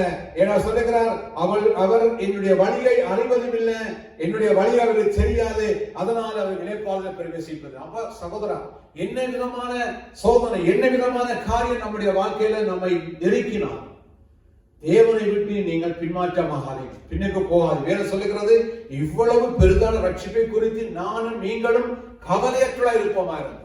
நான் பெற்றுக்கொண்ட அந்த ரட்சிப்பை முடிவு பெறுந்த நான் காத்துக்கொள்ள வேண்டும். முடிவு நிலத்திற்கு போனால் ரட்சிக்கப்படுவோம். ஒரு நாள் ரட்சிக்கப்பட்டேன். நான் சொல்றது 90ஆம் ஆண்டு 89ஆம் ஆண்டு இயேசுவை ஏற்றுக்கொண்டேன். அன்றைக்கு நான் ரட்சிக்கப்பட்டேன், அவ்வளவு போதும் என்று கூடாது. நான் ஒவ்வொரு நாளும் என் ரட்சிப்பை காத்துக்கொள்ள வேண்டும், பாதுகாத்துக் கொள்ள வேண்டும். விசுவாசத்தில் நான் பின்னுக்கு போக கூடாது. இவ்வளவு பெரிய ரட்சிப்பை கவலையற்றிருக்க கூடாது. நான் என்னுடைய ரட்சிப்பை குறித்து அனைத்தினமும் மிக ஜாக்கிரதையா இருக்க வேண்டும். பாவத்துக்கு நான் என்னை விட்டுக் கொடுக்க கூடாது. தேவ ராஜ்யத்துக்கு என அவரோடு நான் வாழ வேண்டும். பங்குள்ளவனா இருக்கிறேன். மிக ஜாக்கிரதா என்னுடைய ஆத்மாவை காத்துக் கொள்ள வேண்டும். என்னுடைய மனைவி, பிள்ளைகள், உறவினர்கள், சபையார் அடுத்த காரியம். நான் பர்சனலாய், நீங்கள் பர்சனலா உங்க ரட்சிப்பை காத்துக் கொள்ள வேண்டும். அவரால் இடாத, இவரை நச்சிடாத, அவர் சொன்னதுனால நீங்க பின்னுக்கு போகாதீர்கள். ஒவ்வொரு நாள் ரட்சிப்பை நான் கவனம் இல்லாமல் இருந்தால் வேதம் சொல்லுகிறது, தண்டனைக்கு நான் நீ தப்பித்துக் கொள்ள மாட்டோம் என்று வேதம் சொல்லுகிறது. கர்த்தருடைய வார்த்தை சொல்லுகிறது, தண்டனை நமக்கு நம்முடைய வாழ்க்கையில பிசாசு கிரியை செய்வது மட்டுமல்ல, ஒரு நாள் பங்குள்ள அந்த பரலோகராட்சியத்தை நீங்களும் நானும் இழந்து நிச்சயமான இருளுக்குள்ள போய்விடுவோம் என்கிறத தான் வேதம் சொல்லுகிறது. கண்களை மூடி நான் செபிக்க என்ன கர்ம சகோதரா, நீ எந்த நிலைமையில இருக்கிற, வெளிப்பட சொல்ல போற எந்த நிலைமை விழுந்தாயோ அங்கிருந்து மனம் திரும்ப வேற சொல்லுகிறது. கவனமாய் தேவனுடைய ராஜ்யத்துக்குள்ள நீ பிரவேசிக்க வேண்டியவன். ஆண்டவருடைய வார்த்தை சொல்லுகிறது, நீங்களும் நானும் அந்த பரலோக ராஜ்யத்துக்கு பங்குள்ளவளா இருக்க. நான் இன்றைக்கு இதுல விழுந்து மறித்தாலும் தேவனுடைய ராஜ்யத்துல கண்ணை விழிக்கிறவனா இருக்க வேண்டும். ஆண்டு சமூகத்துக்கு போது எப்பொழுது என்ன நடக்கும் என்று தெரியாது, எப்ப நடக்கும் என்று தெரியாது. நான் காலையில் ஒருவரோடு நான் போன் பண்ணினேன், ஒரு பாஸ்டரோடு. அவருடைய கொஞ்ச நாளுக்கு முன்பதாக அவருடைய சகோதரருடைய கணவன் வியாதியா இருக்கான்னு சொல்லி அவர் செபித்தார். அவர் இன்றைக்கு கதைக்கு சொன்னார், அவர் கடவுளை நம்பாத ஒரு மனிதனாக இருந்தார். ஆனா இத்தனை ஆண்டுகளாக இந்த பாஸ்டர் சகோதரிக்கு கணவனுக்கு செபித்து கொண்டு வந்தார். அவருக்கு கொஞ்ச காலத்துக்கு முன்பாக வியாதி ஆகிவிட்டார். கொரோனா வந்து கொஞ்சம் வியாதியாகி ஒரு நாள் திடீரென்று இந்த ஆட்சியோட மெத்துனருக்கு அவர் நல்ல மரியாதையா, அவரோட மரியாதை கூப்பிட்டு நான் உன்னை கதைக்கு ஒன்று மட்டும் மருத்துவமனையை கூப்பிட்டேன். அவர் சொல்லுகிறார், பாஸ்டர் 20 நிமிஷம் அவர் தன்னை கதைப்பதற்கு நேரம் கொடுத்தார். அவர் சொன்னார், நான் சின்ன வயசுலேயே நான் இயேசுவை மானசீகமாய் நான் அவரை நம்புகிறேன், நீ என்ன சொல்ல விரும்புகிறேன்? அவர் இயேசுவை பற்றி சொல்லி, ரட்சிப்பின் ஜெபத்தை சொல்லி, பாவ மன்னிப்பின் அறிக்கையை சொல்லி அவர் மருத்துவமனையிலே செபித்தார். கொஞ்ச நாளுக்கு முன்பதாக அவருக்கு போன வெள்ளிக்கிழமை திடீரென்று அவர் வியாதி கூடிட்டு உடனே அவருக்கு போன் அடிச்சு கூப்பிட்டார். சொல்லுகிறார், நானும் என் மனைவியும் அவருடைய மனைவியுமா சேர்ந்து நாங்கள் தரைக்குள்ள பாடி கர்த்தரை ஆராதித்தோம். அவர் மரண நேரம், அவர் உடம்பெல்லாம் பயங்கர வலியில வேதனைப்படுகிறார். அவர் மரண நேரத்தை சொல்லுகிறார், இன்னும் பாடு, இன்னும் பாடு, இன்னும் கர்த்தரை பாடு. அப்படி தாங்கள் பாடிக்கொண்டிருக்கும் பொழுதே அவருடைய ஜீவன் என்ன செய்வது? பிரிந்து விட்டது, கண்ணுக்கு முன்பதாகவே போய்விட்டது. இந்த பாஸ்டர் நான் கவலையா அவர் எடுத்து கவலை விசாரிப்பதற்கு எடுத்தால் அவர் சந்தோஷத்துல பாஸ்டர் எனக்கு தெரியும் அவர் மகிமைகளுக்கு பிரவேசித்து விட்டார். அல்லேலூயா. ஒரே ஒரு வாழ்க்கை நான் இந்த உலகத்துல சரியா வாழ்ந்தால் ஒரு நாள் நான் தேவனோடு பங்குள்ளவனாய் மாறிவிடுவேன். சோதனைகள் கஷ்டங்கள் நம்ம சூழ்ந்து கொள்ளும் சகோதரன். பயங்கரமான பாடுகள். இன்னைக்கு செய்தியை வாசிங்க, வாலிப பிள்ளைகள் பயங்கரமா டிப்ரெஷன் ஆகிறார்கள். பாடசாலைகள் இல்லை, இன்னும் செய்து தெரியவில்லை. தற்கொலை பயங்கரம் நடந்து கொண்டிருக்கிறது. ஒரு கொலை நடக்கிறது. அநேக பிள்ளைகள் கெட்ட பழக்க வழக்கங்களை போகிறார்கள். பயங்கரமான பாடுகள் வழியாக இந்த உலகம் கடந்து போகிறது. நாளைக்கு என்ன செய்ய போறது தெரியவில்லை. எவ்வளவு காலம் தான் வீட்டுக்குள்ளேயே இருக்கிறது. வெளியில போனா முகம் மூடி, வீட்டுக்குள்ள போனா இப்படி இருக்கின்ற மாதிரி சூழ்நிலை இந்த உலகம் போனாலும் கர்த்தருடைய வார்த்தை சொல்லுகிறது, நீங்கள் நானும் முடி பெருந்தவன் தேவனுடைய சோதனையில நடக்காதபடி, சோதனையில வந்தாலும் தேவனை நம்பி நான் நடக்கும் பொழுது ஒரு நாள் நானும் நீங்களும் பரலோகராஜ்யத்துக்கு பங்குள்ளவர்களாயிரும். தேவனோடு நான் இருக்க போகிறேன், அவரோடு வாழ போகிறேன். ஒரு கொஞ்ச நாள் நீங்க பாடுகளை சகித்தால் நிச்சயமா நான் தேவனோட சந்தோஷத்துக்கு அனுபவிக்கிறேன். இந்த கரைமையான சகோதரா சகோதரி, நாங்கள் தொடர்ந்து இந்த பொருந்தி ரோமரை பார்ப்பீங்கன்னா எப்ரேல பார்ப்போம். என்னென்ன தேவன் பேச விரும்புகிறாரோ அது என் வாயிலிருந்து பேசுவார். உங்களோடு உங்களுக்கு அது ஆசீர்வாதமாய் கர்த்தர் மாற்றுவார். நாங்கள் செபிக்க போகிறோம். என்ன சோதனை? நீங்கள் வீட்டில் இருக்கிறவர்கள் நெஞ்சு மேல கையை வைத்துக் கொள்ள. நான் ரொம்ப கஷ்டப்படுகிறேன், நான் பாடுபடுகிறேன், எதிர்காலத்தை குறித்து எனக்கு என்ன செய்ய தெரியவில்லை. கர்த்தர் சொல்ல, இன்றைக்கு நீ அவர் சத்தத்தை கேட்பாயா? இன்றைக்கு ரைட் நவ், இப்போ ஆவியானவரோட பேசுகிற சத்தத்தை நீங்க கேளு. கர்த்தர் சொல்ற கவனம், இப்படி நட, இப்படி செய். ஒன்னால எல்லாவற்றையும் விட்டுட்டு போக போகிறோம். எல்லாவற்றையும் சில நேரத்தில் நடக்கிற சம்பவங்களை உலகமே சிரிக்கிற அளவுக்கு சில நேரங்கள்ல சம்பவங்களை கேள்விப்படுகிறீர்கள். பெரியவர்கள் கலந்துகிறார்கள், பெரிய பெரிய அதிகாரிகள் என்ன செய்ய தெரியவில்லை. ஆனா சொல்லுகிறார், இது 2ஆம் அலை 3ஆம் அலை, இன்னொரு புதிய வைரஸ் சொல்லுகிறார். என்ன நடக்கும் என்று தெரியவில்லை. உயிரோடு இருக்கிற இந்த நேரத்தில் என் அருமை சகோதரன், நீ கர்த்தரின் சத்தத்தை கேள், தேவ சத்தத்தை கேள். நெஞ்சில் அடிச்சு சொல்லு, நான் பரலோகராஜ்யத்துக்கு பங்குள்ளவன், நான் தேவ ராஜ்யத்துக்கு பங்குள்ளவன், இயேசு கிறிஸ்துவோடு நான் வாழ போகிறேன். நான் இந்த பூமியை விட்டு போனால் நான் இருக்கிற நாட்களில நான் சரியா வாழ்வதனால, நான் பரிசுத்தமான இருக்கிறதுனால, நான் பரிசுத்தமான சரீரத்தை, என் வாழ்க்கையை, என் வாயை, காத, கண்ணை எல்லாவற்றையும் பரிசுத்தமான பாதுகாக்கிறதுனால நான் பரலோகராஜ்யத்துக்கு பங்குள்ளவனாவேன் என்று இன்றைக்கு ஆவியானவர் நமக்கு சொல்லுகிறதை கேட்டு அருமை சகோதரா, உன் வாழ்க்கையில் எல்லாம் சோதனையை பார்த்து சிரி, உன் வாழ்க்கையில் சோதனையை பார்த்து நீ சந்தோஷப்படு. கர்த்தர் சொன்னார், உலகத்துல உபத்திரவம் என்று திட்டன்படு, நான் உலகத்தை ஜெயித்து. தேவன் நம்மை ஒருபோதும் கைவிட போவதில்லை. நானும் நீங்கள், நம்முடைய ஒரே நோக்கம் நானும் நீங்கள். சிலவளை எங்கள் சபையில ஜெபிக்க சொன்னால் சில அம்மாமார் சொல்லுவார்கள், நானும் என் பிள்ளைகளும் கர்த்தருக்குள்ள வாழ்ந்து பரலோகத்துக்கு போக வேண்டும். இதுதான் என்னுடைய விருப்பம், வேறு ஒன்றுமில்லை. எனக்காக என் குடும்பத்துக்காக செவிங்க என்று சொல்லுவார். என் பிள்ளைகள், என் பேர பிள்ளைகள், என்னுடைய மருமக்கள் எல்லாரும் என்ன வரும், கர்த்தருக்குள்ள வாழ வேண்டும், பரிசுத்தமாய் வாழ வேண்டும். இந்த உலகத்தில் என்ன தேவை இருந்தாலும் பரவாயில்ல, தேவனை விட்டு விடக்கூடாது. தேவனை விடாமலுக்கு நான் கர்த்தருக்குள்ள வாழ்ந்து தேவ ராஜ்யத்துக்குள்ள பங்குள்ளா வாழ வேண்டும் என்று சொல்லுவார். சில பேர் தன்னுடைய பேர பிள்ளைகளுக்கு எல்லாரும் தான் ஜோமன். அருமை சகோதரா, ஒரே நோக்கம், நானும் நீங்களும் தேவ ராஜ்யத்துக்கு பங்குள்ளவர்கள். இதை புரிந்து கொள்ளுங்கள். இதைத்தான் எபிரேயர் 20 இந்த நாட்கள்ல படியுங்கள். நாங்கள் அடுத்த முறை தொடர்ந்து நாங்கள் படிக்க போகிறோம், வாசிக்க நாங்கள் இதோட வார்த்தைகளை பார்க்க போகிறோம். கர்த்தர் உங்களை ஆசீர்வதிப்பார். ஒருவனும் தேவனை விட்டு தூரமாய் போகிற, பிரிந்து போகிற, விலகுகிற இருதயம் வேண்டாம் என்று பார்ப்போம். நான் வேண்டாம், தேவனை அண்டிக்கும். என்ன வந்தாலும் பரவாயில்ல, கர்த்தரை பார்த்துக்கொள். அவர் நமக்காக எல்லாம் செய்து முடிப்பார். ஜெபம் பண்ணுவோமா? அன்பு தகப்பன், இந்த ஆசீர்வதிக்கப்பட்ட வேலைக்காக நன்றி. ஆண்டவரே, நாங்கள் உங்கள் ராஜ்யத்தின் பங்குள்ளவர். நான் போவது நல்லது, நான் போவேனாகி பரிசுத்தவான் உங்களுக்கு அனுப்புவேன் சொல்லி எங்களுக்காக தேவ ஆவியானவரை அனுப்பி எங்களை பலப்படுத்தின கர்த்தாவே நாங்கள் துதிக்கிறோம். பிதாவின் வீட்டில் அநேக வாசஸ்தலங்கள் உண்டு. நான் போய் உங்களுக்காக ஒரு வாசஸ்தலத்தை உண்டாக்குவேன். நான் போன பின்பு வந்து உங்களை நான் என்னோடு சேர்த்துக் கொள்வேன் சொன்னேன். அருமை தகப்பனே, நான் உம்முடையவர், உமக்கு பங்காளிகள், உம்முடைய பிள்ளைகள், உம்முடையவர். இன்றைக்கு நீர் எங்களோடு பேசுகிற வார்த்தைகள் கேட்டாண்டவரை, நாங்கள் வனாந்திரத்தில் கோபமூடினது போல, எங்கள் இருதயத்தை தூரமாக்கினது போல, எங்கள் இருதயங்களில் ஆண்டவரே பொல்லாத காரியங்களை செய்தது போல நாங்கள் செய்யாமல் உம்மை அண்டிக் கொண்டு வாழ எங்களுக்கு உதவி செய்கிறார். என்னைக்கும் என் குடும்பம் சபையார் இன்னைக்கு இந்த வார்த்தையை கேட்டுக்கொண்டு ஜனங்கள் ஆண்டவரே ஒவ்வொரு மக்களை வாழ்ந்து ஒரு ராஜ்யத்தில வந்து சேர கர்த்தர் உதவி செய்கிறார். அதே போல என் ஆண்டவராகிய கர்த்தாவே நீர் ரத்தத்தை சிந்தி பலவித அற்புதங்களால் அடையாளங்கள் செய்த இந்த ரட்சிப்பை குறித்து கவலையாக்கி இருக்காமல் நாம் அதை குறித்து கர்சனை உள்ளவர்கள் என் ஜீவியத்தை குறித்து அடிக்கடி நாங்கள் ஆராய்ந்து பார்க்கலாக எங்களை பொருட்படுத்தி நடத்தும்படியா நாங்கள் செய்வோம். கர்த்தருடைய சத்தத்தை கேட்கிற பிள்ளைகளா எங்களை மாற்றும். உங்களுடைய ஆவியான சத்தத்தை நாங்கள் கேட்கட்டும். எங்களோட பேசுவதை நாங்கள் எங்களை உணர்த்துவதை நாங்கள் அறிந்து கொள்ள கர்த்தர் உதவி செய்கிறோம்.